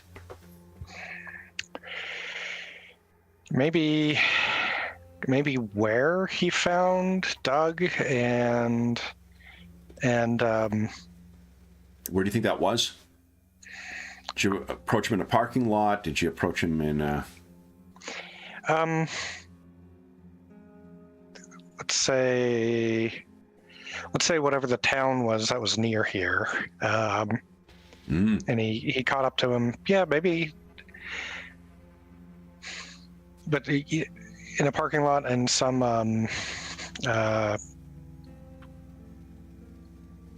relatively quiet location and whatnot, and his partner was still in the car, I guess, and that's probably where he originally found him. And of course, he does a whole FBI freeze and everything type thing, but. Does he then remember how it got turned around on him? I think what you remember is when he turns towards you, he looks at you, and the strangest thing, I'm not sure you've ever seen this with a suspect before. He smiled. And that's when you kind of, so your wounds are treated right now. You're still suffering from this. You're quite badly beaten up. Yep. And we do need you to give us a keep it together roll. And you've got -1 to that from your current level of stability. Okay. Oh, things are going downhill. Keep it together. Keep it together. Come on. At least I have 1 on that.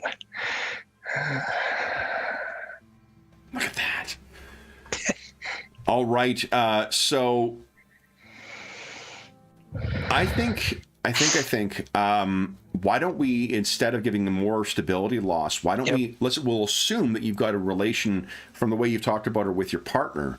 Why don't we assume that relation gets 1 stronger? Okay, sure. Okay. The reason that matters because like they can be a source of benefit from you, but they can also, if there's something bad happens to the relation, it can be a source of great deal of stress and whatnot as well. Okay.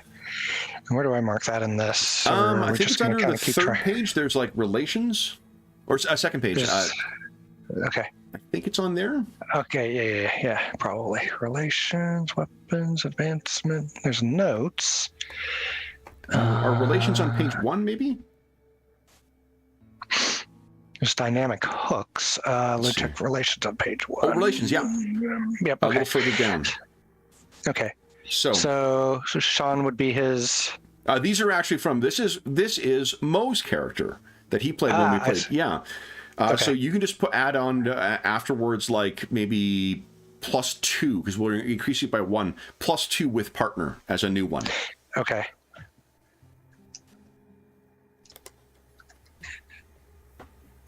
Okay. And yep. So as you come to, what you can see is that woman, white woman, short hair, in her mid to late 40s, and then you can see sprawled out. You seem to be in the diner, and you're tied up, and you're in a chair. Where it doesn't look like it's a chair that matches anything in. Maybe it's one of the tables around the side or something like that. So it's one of these like metal. It's an old school like metal frame chair too. So it's not gonna break the way that like plastic or wooden chairs might do. She is talking to and seems to be consoling the young kid. The young kid's got the shotgun on his shoulder still. The dad is laid out on the countertop, and he looks really pale, does not seem to be moving.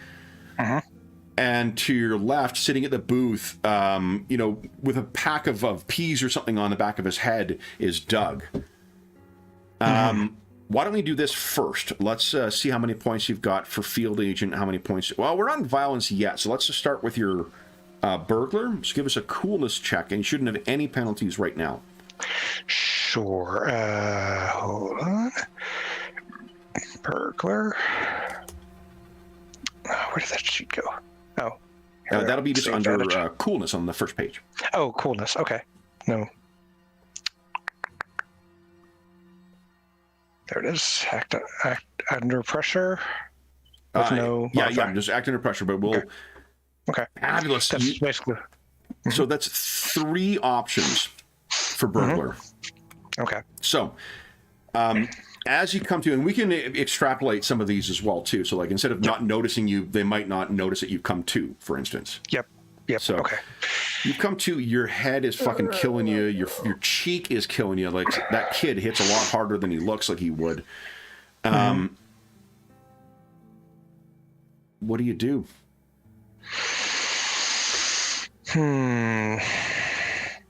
So I'm handcuffed or just tied? Just tied. Okay. So obviously he starts to work on the knot. Okay. So I guess first off, do you want to spend one of your options from burglar to not have him notice that you're awake? Yes. Okay. Yeah. And let's see here. I mean, it's similar to silently opening. I think I'd door. let you spend a burglar to get yourself an option from burglar to get yourself free if you like. Okay. Okay. And I think he's going to save another one. I don't know if that's going to be useful, but look at his other moves he could make. Yeah, and if you intend to engage in any violence, you can feel free to roll for field agent and then set your edges for that. But Okay. Doesn't necessarily have to be violent. So what do you? Okay. So I could do that if I want. Yeah, just whenever. All it is just before you engage in combat, just you make a field agent roll, bank those edges, and then decide what you want to do with them. He's not intending to right now because do they have their? So the kid has a shotgun ready. Does anybody else have a weapon on them that looks that he can see? You see, it looks like they've retrieved your service revolver or your service weapon, and that's sitting on the table next to Doug. But Doug doesn't have his hand on it. He's got his eyes closed, and he's got his the bag of peas on his head. The kid seems to be the one facing you. The woman is facing away. Yep. And she's muttering something about that he has a place at the throne of the two-headed one. I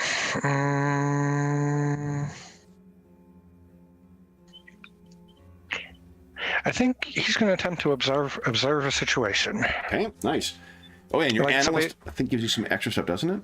Or is that on investigate? Oh, that's on investigate, not observe. Yeah. All right. Would you give us a perception roll, please? Yes. It's not his absolute best, but it's not terrible. Any minuses on that one? Sorry. No minuses on that one. Okay. Okay. Doesn't matter. So here's the thing. You can. Yep. Yep. Yeah. Depending on the nature of your question, I'll determine whether you get no bonus for it, you miss something, or attract unwanted attention, or expose yourself to danger. Okay. I think what is my best way through this seems to be the, Yeah. So what? I mean that. What are you thinking that the question means? Do you mean like how is it metaphorically? How to effectively? I mean, there's 3 people. 2 of them have weapons. Yeah.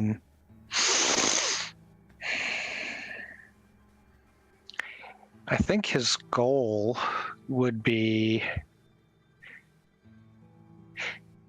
Quick question: Is there still light coming from the car outside? Like he's just curious if they left the engine running, or.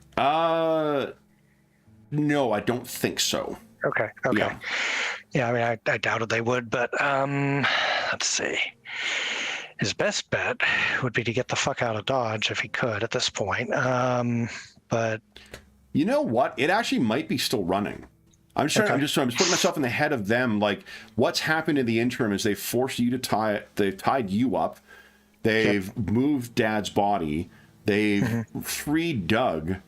They're still in the midst of being upset about this. They haven't done anything. It's probably still running. They probably didn't have the wherewithal. All right. So he's going to. His goal is to look. Wait for a moment when they all appear distracted by something, and he's going to bolt. He's just going to bolt for the door. Yeah. And try to get to that vehicle. Okay. So let's see here. So then the downside is I get to make a move here as well. And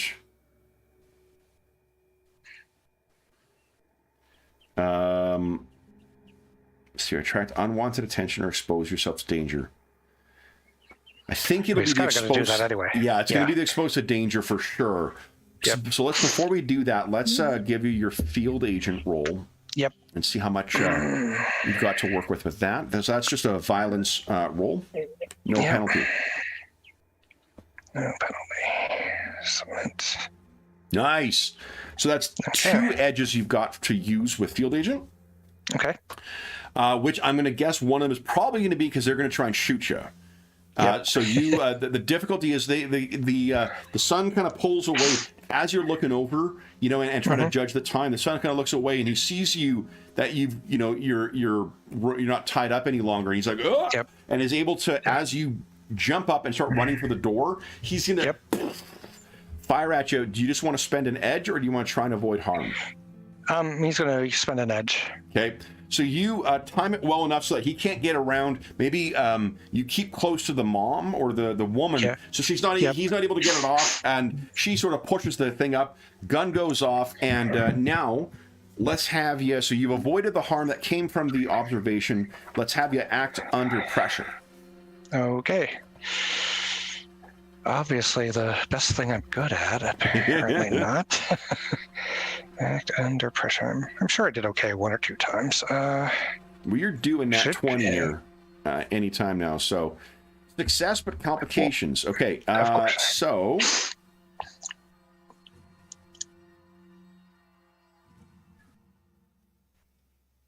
ooh.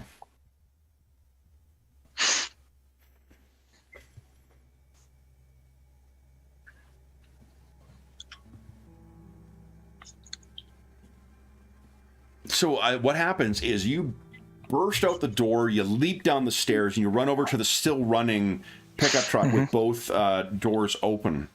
And what you can see as you hop in the driver's seat is that there's a radio that's on the thing, and like a CB radio type thing that's been hooked up into here, and you can hear someone's voice coming through.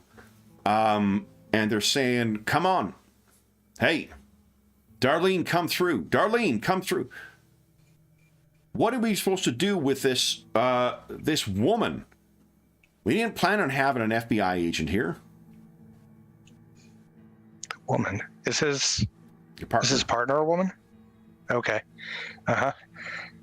So that is the complication. You hop into there. Someone is radioing through and asking what to do with this woman. Okay. So you've got into there. The kid is gonna take a step outside and try and Yep. Take a shot at you. Now I'm gonna give you, because of well, I guess you've got one more edge. You could just avoid this altogether. If you're gonna make an avoid harm, I'm gonna give you a plus. I think I'm gonna give you a +3 to it. Okay. Partly because the kid's you got some cover from this as well. Yep. Yeah, I think he's just going to do an avoid harm. Okay. So remember, don't put the plus sign in. Just put a 3 in for the modifier. This is what okay, let's not jinx it by saying it. Beautiful. So I was thinking to myself, I was like, yeah, this is when I get snake eyes. Yeah. So what do we like? Do you hit the reverse? Do you peel out of the way? What do you think? Or does mom come up and you kind of like, no, the car? No. In an instant, he knows that he needs to find out more information from these people. Okay. He doesn't reverse it. He throws it into. He basically throws it forward. Okay. He's attempting to hit the kid. Amazing. Yeah. All right. So the kid's shot goes wild over it because he just didn't expect you to do that. This to me. He's probably not trying to kill the kid at this point because he knows he has to get information. Yeah. He's definitely trying to do enough damage to him that he's not going to be able to hurt him. So I mean, what you could do, you could engage in combat, or you could spend an edge from field agent to just do 2 points of damage automatically. Yeah, he'll do that. Okay, so you race forward and you slam in, and this kid is propelled back into the door and kind of through the glass and is on the ground. Yep. The mom is not pleased. I would guess not. You can take a move now as well. That was just I think from your field agent. Yeah. All right. Let me think here. So the mom is also outside, right? She's inside still. She was trying to. She's inside. Yeah. And Doug is inside as well. Doug looks like he's going for your gun. Yeah, of course he is. He takes a quick look inside the vehicle, see if there's anything he can use, like if they left any weapons in here. It seems like they might be the kind of people who have a ton of weapons. Yeah. Unfortunately, while there is a gun rack on the inside of the cab here, it seems like that was the guns they brought inside, those 2 shotguns. Okay. All right. I thought maybe they'd have a few other things. Let's see here. I'm not sure that influencing others at this point is especially with a -1. But he wants to get in this situation where you do have one option from burglar still left as well. Oh yeah, hold on. Let me pull that up. Burglar. Busted lockbox are safe. Avoid being discovered.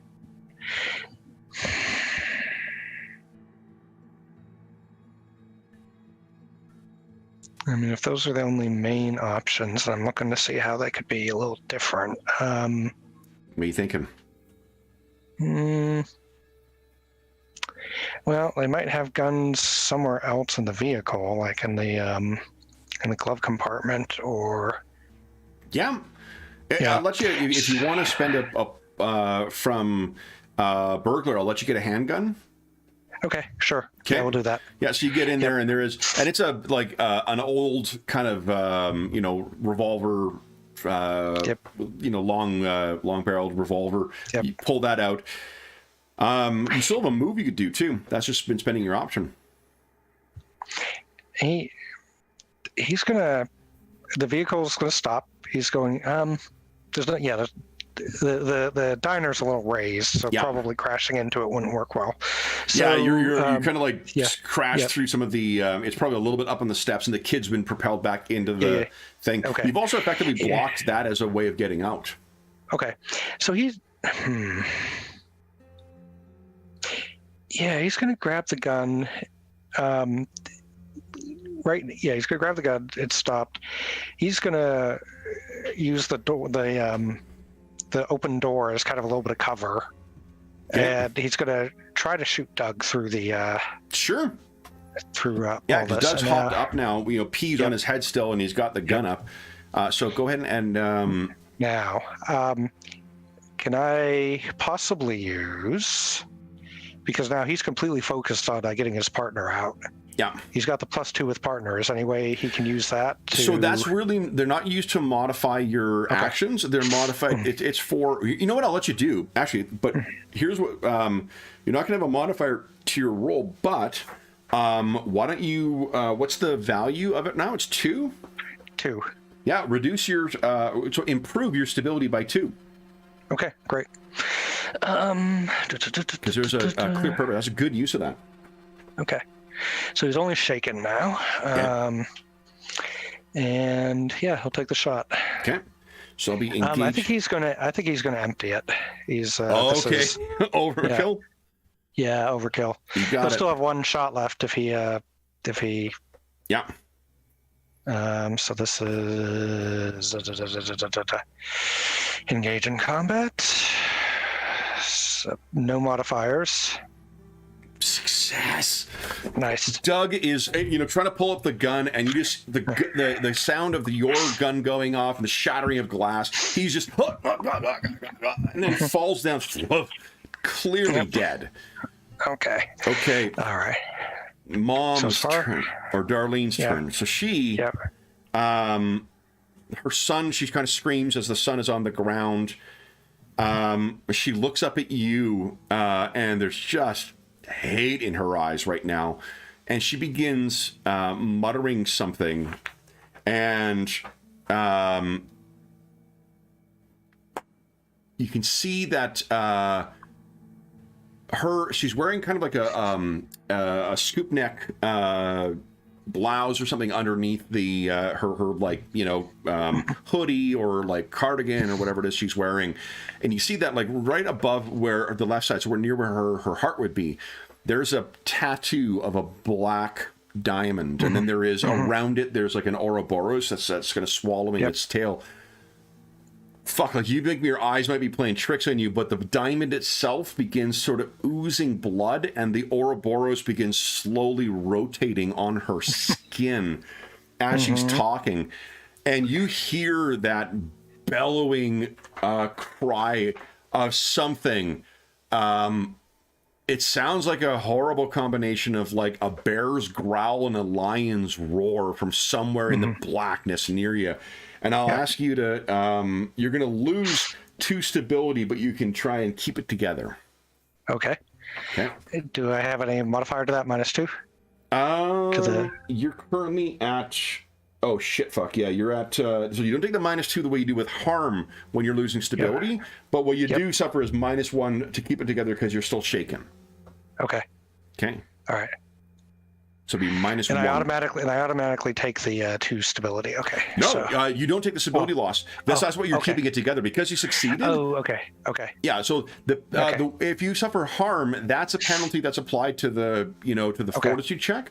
But for the stability, I propose what you're losing. You can try and keep it together, and then if you fully fail, you take the full loss.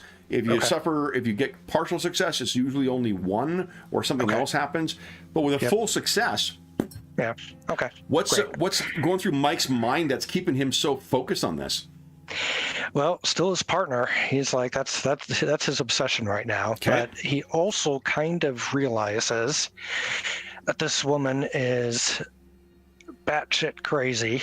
At least that's what he's thinking. Yeah. Obviously she's probably not within the fiction, but and she's unlikely to listen to reason that, hey, maybe I can help your son, something like that. It's a CB radio.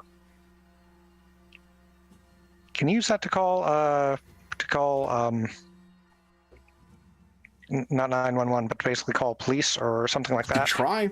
That's probably an act under pressure. So you're going to make a move now. What would you like to do? Yep.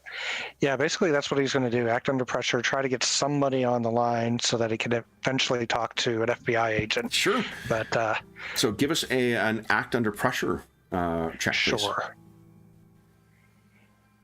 Still attempting to keep an eye on what the hell's going on in there, but I know that's not. Okay. So you're dialing around, trying to, and what is it you're saying into the radio as you're trying to dial someone in? Basically, FBI agent needs assistance. I need to talk to police. As he basically says that as quickly as possible, and he gives like a moment or two to hear a response, and then he goes to the next one. Okay. So what you can hear, you try a couple different channels to try and get through to anybody, and then what you finally, when you wait and listen, you can hear that same voice come through. Who is this? Who have you got there? Where's Darlene? And then you hear somewhere while he's got the thing activated, you can hear a voice you do recognize scream out your name, just one, Mike. And it sounds so far off, and it sounds more scared than you've ever heard her before. And because of the connection, so you're going to suffer 2 points of stability loss, but you can try and keep it together. That's the complication here. Okay. Is she's somewhere, but you don't know where. Yeah. Okay. Yep. And there's a -1 on this? -1, yes, because your current level of being shaken. Yeah. Okay. 10. 10, okay. My favorite. So you don't suffer the other one. What you've done is you reduce it either to -1 stability. Ooh. What's that? Yeah. Maybe guilt-ridden in this case. I mean, if it's going to be a -1 stability, it'll probably be guilt-ridden. Yeah, I think that makes sense to me. Yeah. Okay. Yeah. So reduce your stability by 1 more. And then what you can hear from inside, so that sort of happens, and then you hear a much more composed voice coming from inside, and you look over, and she is now the Darlene is standing and is just glaring at you. Her eyes seem you could have sworn they were brown with the pupils before, but right now they are discs of black within there. And that thing is still rotating around on her chest, and she's speaking in a voice that really doesn't sound like hers. Yeah. And what you can hear is something is charging in. You All right. Look around, and what is charging in?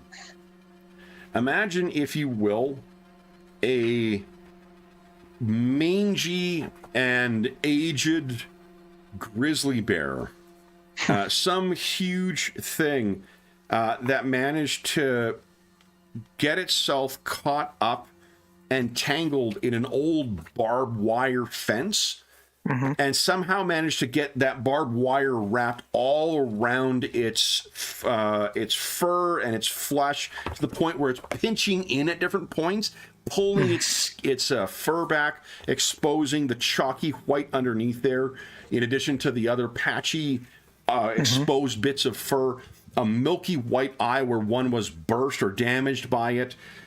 This is what is charging towards you. Okay. It is about...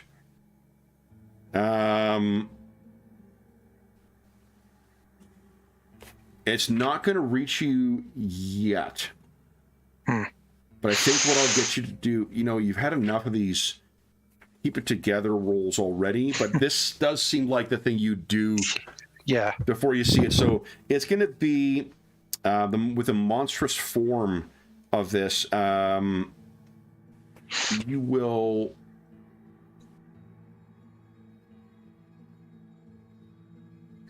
Yeah, you'll suffer 2 points of stability loss, but you can try and keep it together here.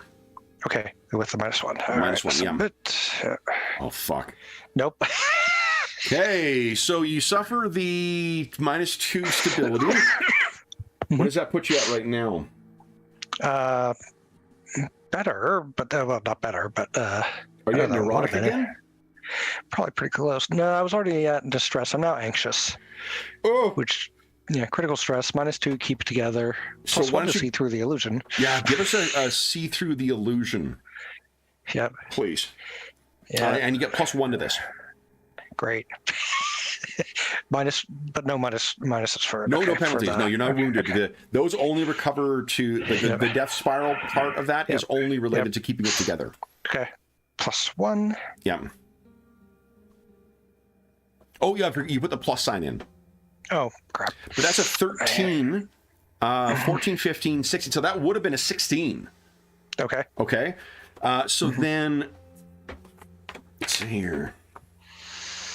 You perceive things as they truly are.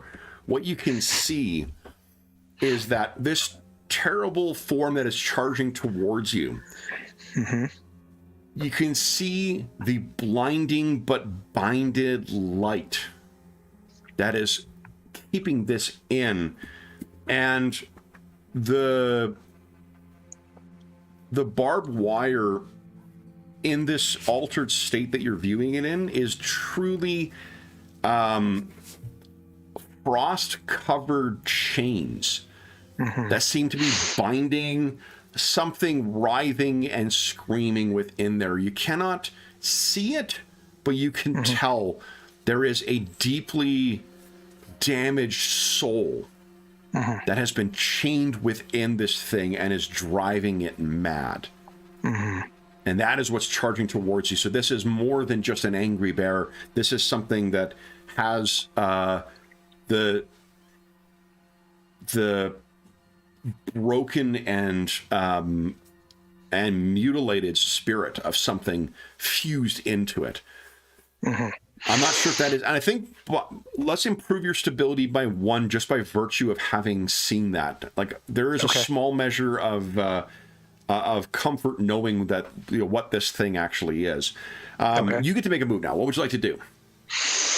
Next round, this thing will be, or next pass, this thing would be close enough to be able to get to you. Yeah. He has 1 bullet left. I don't think he thinks 1 bullet would take down a bear. If he could somehow immediately remove all of the barbed wire from it, he's still not sure the thing would actually be appreciative enough to stop attacking him. So he's going to try to get inside the diner. Okay. He crashed into it. It's kind of blocking it. He's assuming that there's some sort of an opening that he can go through. Oh, definitely. Hopefully not big enough for the bear. Yeah, I think it's just a matter of act under pressure. So if you're going to scramble up on top of the, like on the hood of the vehicle to sort of clamber into where the broken door is.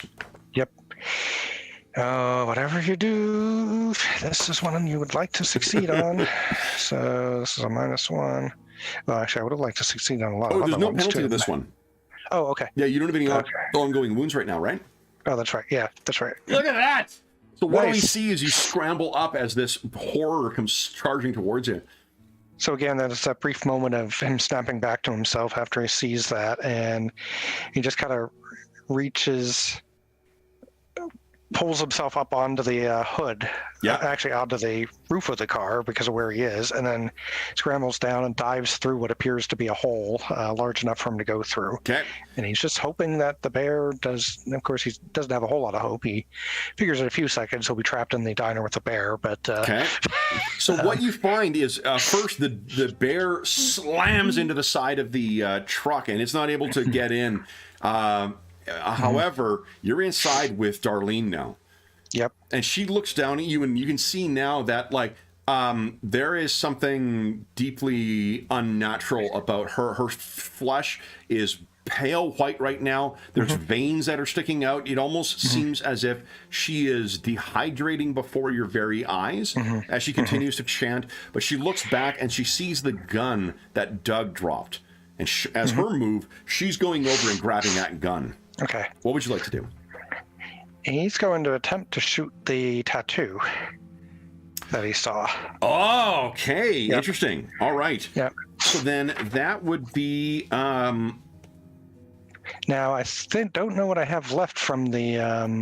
have I used any of the field agent stuff? You used one field agent. So and I think your field agent, didn't you roll quite well on that?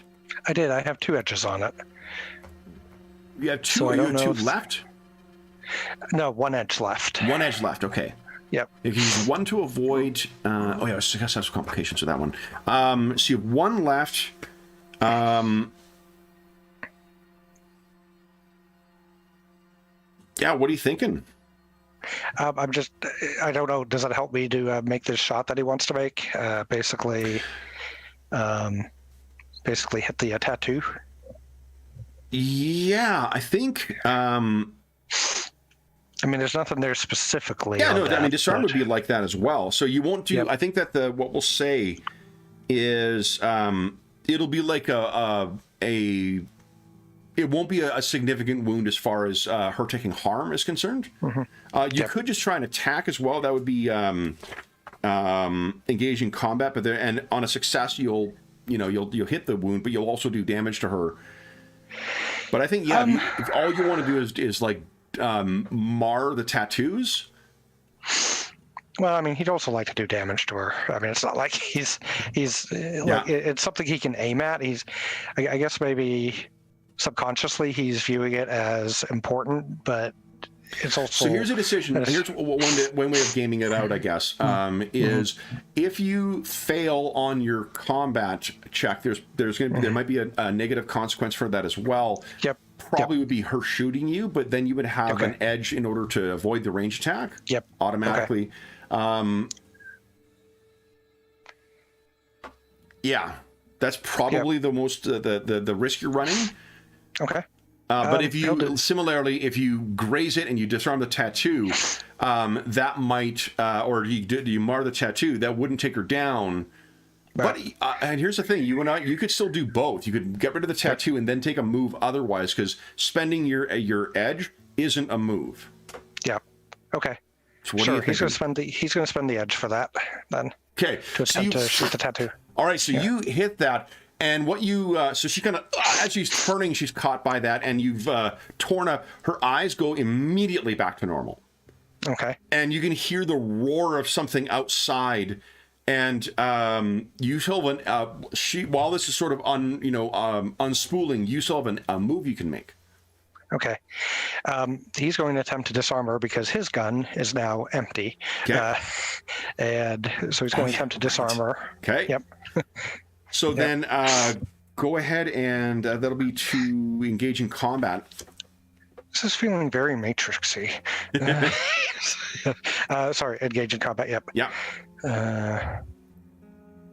We should send this to the Wachowski brothers. Say, hey. Success! So what does it look like as you yank the gun out of her hand?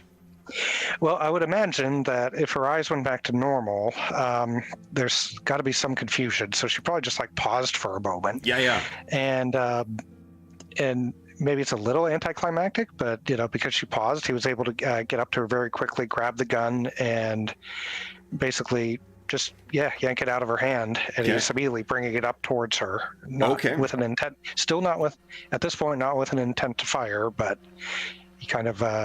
He's shouting, Get down. Okay, so you've got that, and you're shouting "Get down" at her. She looks Yeah. at you and says, "What have you done?" And there's a smashing. As why didn't I mark this page before, dummy? Come on, Madison. Okay. Jeez, here we go. I'm gonna mark this So page. it obviously didn't release her from like some external. No. force. This is all her. Yeah. Okay. And Which was probably what he was hoping, but so this thing. Oof. no. Smashes through the front door, and it's going to use its ability to attack 2 targets at once.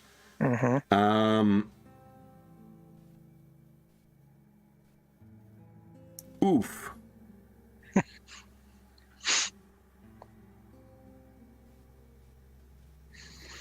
So let's see here. So this will be 3.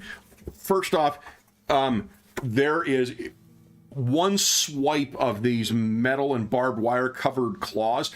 Fucking like just disembowels her. She is gone. Okay. You, however, can avoid harm because you're not an NPC. All right, we So will try. this is just no penalty here. This is just a Avoid reflexes checks. Yep. Try and She's throw at least yourself back. decent at. Awesome! Look at that. What do we Okay. see as this thing, this huge claw comes in, and you dive for cover? Yeah, that's basically it. Like he's got that on her. Like hears the crashing through the door. And it's like as he's turning, the claws swipe through her, and then it's just like, gotta move, and Yeah. he dives back. But if they're near the diner, the counter, Yep. he's probably not going to dive over it. He'll just dive to the side, sort of where he was originally. The near the payphone? Yeah. So you dive back as this thing gets through, and then it turns. Yep. Its mouth opens, and you realize that someone. How they did this is you're not sure, but some of its mouth are teeth, but some of them are big, like concrete nails that have been driven through this thing's skull somehow. Yep. Then it is your turn to take a move. What would you like to do? He's gonna unload whatever's left in the gun. Hopefully, there actually is something. Okay. He hasn't had a chance to check. Yeah. Go right ahead. So it'll be, I think, engage in combat. Engage in combat. Yep. Come on. Look at that. Nice. All Saving right. all the good rolls for the end. So that is 3 points of damage. So this thing, it slams into this thing's hide. It's howling in pain as the bullets are slamming into it, and you can see there's sickly, like from inside, blood and blackish, oily, almost tar that's sort of surging out of this thing. This thing turns towards you on its turn, and it cries out, "No, Mike!" And it's your partner's voice that is coming out of this. Would you give us a keep it together check, please? And you'll be at That's bad. Oh, what are you at? Anxious right now? Yeah. And so is my character. So -2 to your roll. Actually, I'm neurotic at the moment. Okay, so -1 to it. -2 actually. Are you neurotic? Oh, you're neurotic. Your character's neurotic. I'm Sorry. neurotic, yeah. Because to be honest, neurotic sounds worse than anxious. I'm not sure who set this thing up, but So -1 to your keep it together. Go right ahead. Yep. There it is. -1. Okay, one more on. really good roll, please. Come on. Oh! Or not. What do we see? Yeah. He's just like it. It's like the voice comes out. And there's just like this moment of maybe horror starts to pass through his eyes, and then whatever this is, he knows he can't save it. If it is his partner, if it's something somehow pretending to be his partner, if it is his partner's gone. I mean, there's nothing left other than he's going to be insane. He already just saw it. So he brings the gun up, points it at the guy, literally at the head, Yeah. probably really aiming at the eye that was destroyed, and So try to take the shot that'll take it down. Because of how he reconciled, I'll let you improve your stability by 2. Okay. That's a great roll. Then you get to make a move. Is it? Are you engaging in combat once again? Yeah. He's basically hoping that the one bullet left, since he used everything else, will go where it's intended to and do what it's intended to. So first of all, fix his stability. 2 down, right? So 2 better. Yeah. 2 better. Yep. So he's still -1 on keep it togethers, but that's not what this is. Shaken. Yep. Okay. Engage in combat. Come on, one more really good roll, please. Oh. Or no. Oh, it doesn't go as anticipated. So you hear that, you pause for a moment. The gun jams. Oops. Yep. And then as a move, this thing is going to, let me take a look here. What's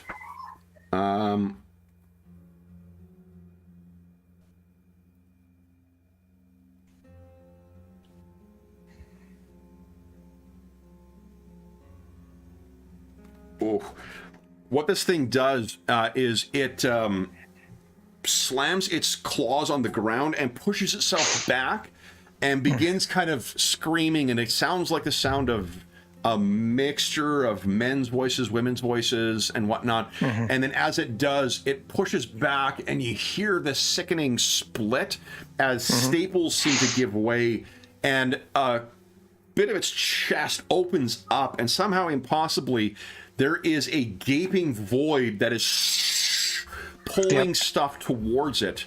And you think you can hear amongst the voices that are crying from within, you think you can hear your partner's voice. Now, would you give us a avoid harm check at -1, please? Sure. This thing is trying to pull you in. Come to the light. Come to the light. Exactly.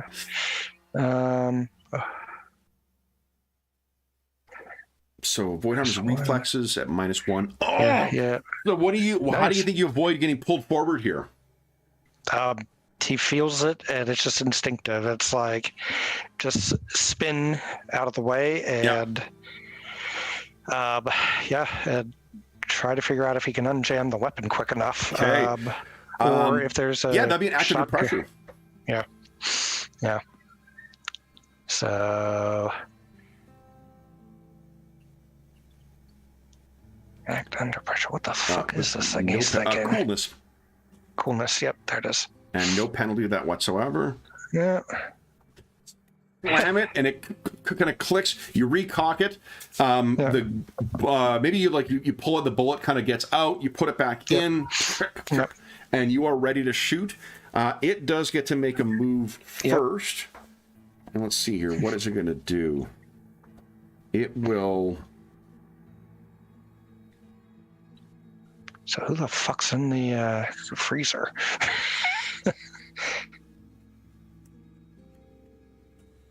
Or this thing.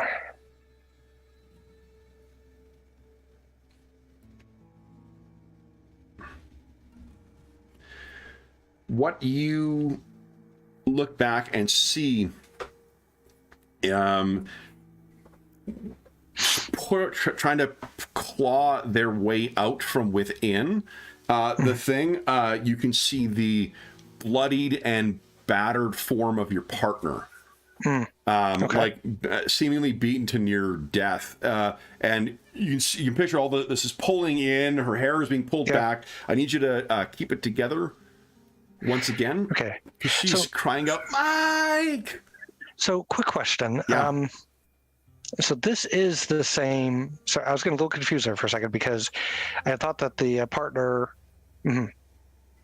So he had been talking to somebody who supposedly had his partner. Yep. On the CB. Yep. And now she's in there. Okay. What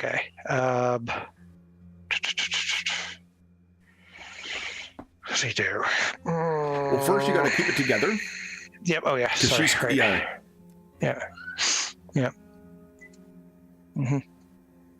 No problem. So what do you What are you doing? At this point, he's like old hat to all this shit. He's like, yeah. His instinct is to try to help her, but that can't I think be you can see her. clearly because of. Yeah. You know what? Do you want to? Well, let me ask you this. Jeez. This thing. See. Mm-hmm. Do you think it tells the truth, or do you think it lies? Lies, I would assume.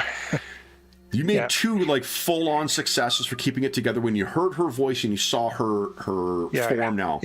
Yeah. What would you like to do? He's gonna do the same thing. Except this time he's gonna try to shoot her. Oh, okay. He's like that. He's like, that's not my partner. Yeah. That's and so go ahead and just engage in combat. Yeah. Did it go through? No, there it goes. Full-on success. Wow. So what do we see as you line up the shot and take your final? The shot goes through, and perhaps because his mind is, some part of it still thinks that it's her, even though, he's convinced himself otherwise, at least for the moment. Yeah. He effectively sees her head, I don't know how powerful these bullets are, but definitely leaves a damage that would kill whoever that was. Yeah. And his face looks like it's about to collapse into tears if it turns out that it's somehow actually her. But so what happens is, as soon as that bullet passes through, this thing just warms down as if like strings were cut. Yep. And what you see, it's not horrific, or at least it's not as unnaturally horrific, but it's a grizzly bear that someone has wrapped in barbed wire. Yep. The bear's body is there. Doug's body is there. Darlene's body is there. The dad is dead on that. You can hear unfortunately, the kid would be underneath that thing, so he's likely dead as well. Yep. But you hear kind of a popping, and there's a sound of a radio that comes on in the kitchen. And you kind of look over, and you look out the side, and you realize that it is dark outside still, but it's close to dawn right now. And across the parking lot, or the lot that is between the two, you can now see the gas station, which has people coming and going from it. You can see the outline of the road. They didn't hear or notice any of this. You're looking over, and like it was almost as if like it may not have been the actual, like it was almost like it was a shadow of the gas station that you saw. Because it looks like it's in full service, and and you can see 24-hour service. On the sign that's there. And you're looking around. I think that's where, as things seem to come back to normal, you can hear the song. It finally kind of makes sense. It must be tuned to an oldie station, because the song that's playing is Happy Trails. You stagger back. What sense will Agent Anderson make of all of this? Well, I guess we'll just have to figure out at some other point. But that will bring you to the end of your first session with Kult. It was a lot of fun. It was pretty intense too. And I'm sure multiple times you're like, okay, how do I possibly keep this thing going? No, that's like honestly, that is part of the well, first off, I'm thrilled to hear you enjoyed it. Like I said, it's easily my favorite horror RPG right now, and part of it is because of that. The level of investment you get in playing it, like it really feels like you're in the scene, and this is a much more action oriented one than I've run before. And it's great to see that it's still like it handles that kind of intensity without without having to have a more traditional sort of structure for it. Yep. Obviously, there's things we didn't get to make use of, like the prompts for dramatic hooks for the session, for what you deal with. You would normally have a much greater kind of context for what's going on. I did not have an idea of what was going on here when we started the session. Okay. And just sort of like we're building on what was happening and what was, and that's the way I think where it differs from a lot of, you can definitely have like that kind of like all the quantum ogre thing of like, you can have an idea of what's going to happen and what's going to spill out. But it also gives you an opportunity to steal from, other media or other things you've run or ideas you've had as you kind of go on the fly and just try and keep the fun going as you're going through it. Yeah. One of the things that I feel is interesting about this as well is, and you can tell me if this accorded with your experience, but like the way that the game, like a lot of story games, has a very obvious structure to it because you're constantly having to go and engage with the moves and whatnot. But in this game, they all feel very intuitive. Yeah. I haven't played any of the others, and part of it was, I think I had one other game that was a couple of games that were probably powered by the apocalypse, and I remember reading them and thinking to me, they felt very mechanical, and maybe they wouldn't once you started playing. Yeah. Like, I think when I read the rules to this, I kind of felt the same, and I didn't see it in practice. I almost get the sense that maybe for instance, when you read the rules, did you kind of feel like, oh, this is like the other ones, it's not going to be very fluid, or I haven't run any like true powered by the apocalypse games, but I have run City of Mist, and I've run this, and I ran Blades in the Dark. And Blades in the Dark I felt was the mechanics in Blades in the Dark, which is it's Forged in the Dark games, but I felt that the mechanics were really intrusive on the narrative. It felt like a lot of stuff, and there's also there's a lot of conversation that goes in, but when you get down to it, the bare bones mechanics are just not particularly. I didn't find them to be particularly interesting. It just I know that those mechanics grok for a lot of people. Oh, and I ran a session of Band of Blades, and similarly too, I just didn't find that it was. I didn't find that the mechanics I don't know, it just wasn't a very satisfying play experience for me. It felt very artificial.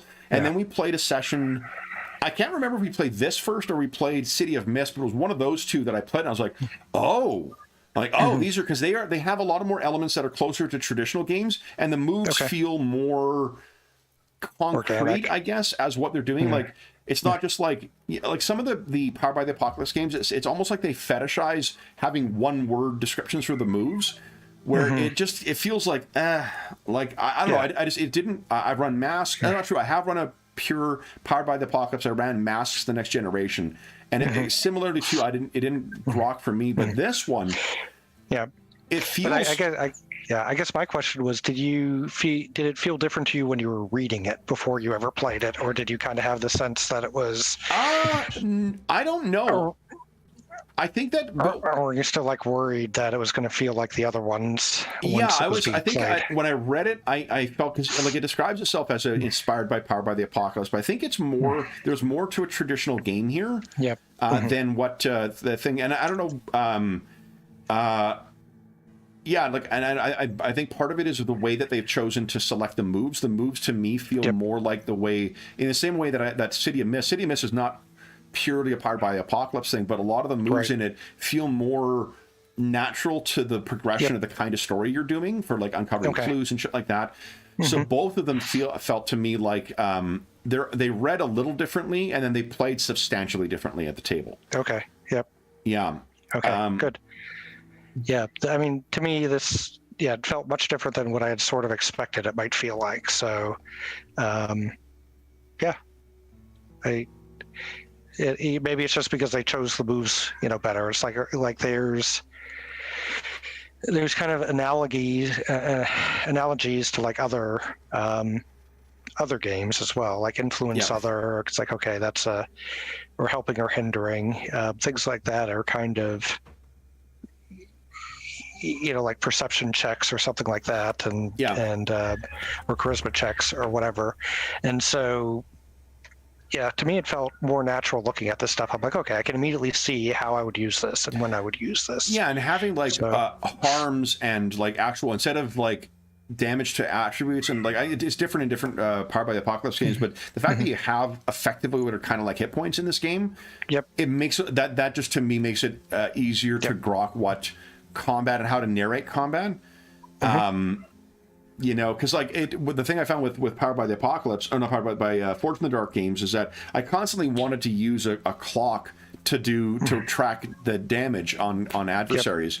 So it's like, well, if I'm going to use this, it's hit points. Like you're just fucking calling it's hit points, but you're churching them up as something that's different.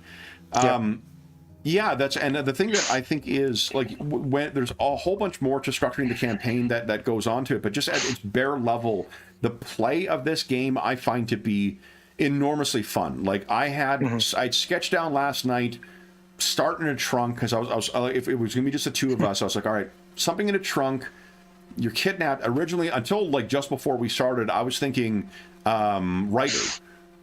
I was like, because that's always kind of a fun one. Then I was like, no, let's make it FBI and then just see what happens. And you just gotta be willing to be like, okay, this is now a thing that's in. It's like it's the collaborative story building of Yes and where like I didn't and that's I guess like you commented about like how are we going to do this now? Like that's, to me, that's actually the appeal of running this game. Is being on your feet and being really invested and listening to what everyone's saying and kind of building off of that. It's really, and the moves I think are really interesting. Like those middle grounds where you're achieving what you're doing, but some other thing has gone on.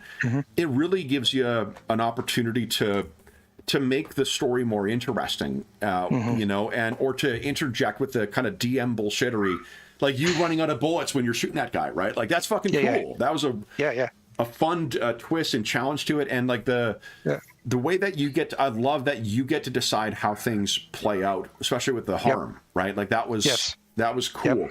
But yeah, well, that's great. Well, that was I'm really glad that for one that you had this before and didn't have a chance to play it. That's so I guess the ultimate test is always like, is it a game that you would play again? Yes. If I ever find time, I'd be happy to join a game of this at some point. Or if somehow it eventually becomes a Saturday game, then not that I'm looking for any reason to quit the guard, but because I definitely want to see how that turns out. Yeah, I don't anticipate. Like, I don't know when. Kult is. We haven't had an ongoing game of this since Mo passed away, to be honest. But it's been the last couple of sessions, last couple of weeks. We've had a chance to run a couple of pickup ones for just to introduce people to, and also introduce the folks who are watching to the game. I don't know what. I honestly don't know what an ongoing game of this would look like. But it's just. If pickup games are really just in a way of kind of like, let's have fun for a couple of hours, I'm hard pressed to think of a game that's more fun for me to run than this game as a pick up and play kind of thing. No, I'd be, definitely put this on the list of things that I would easily play again as the pickup if that's awesome to hear.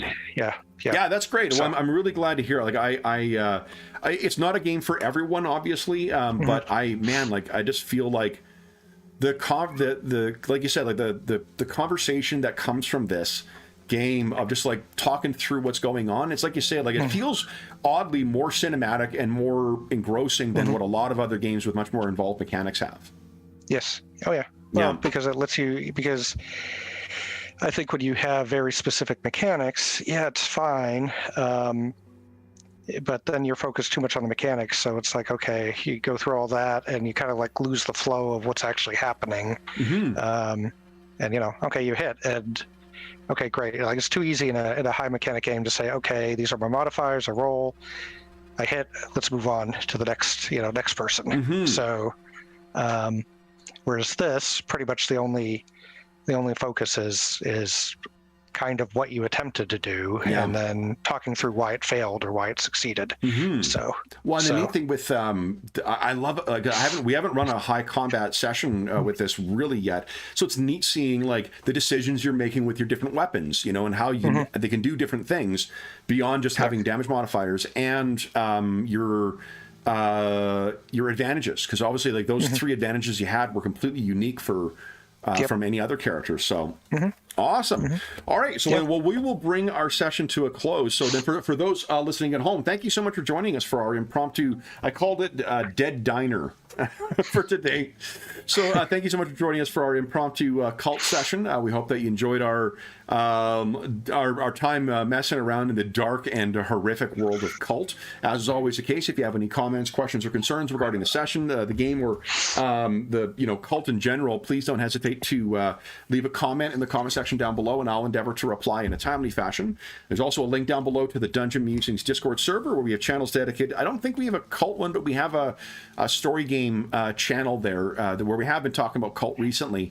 You're more than welcome to go over there. There's not only do we have that channel, but channels for every other game we run on the channel, and people are just a terrific group of folks over there. You are more than welcome to join us.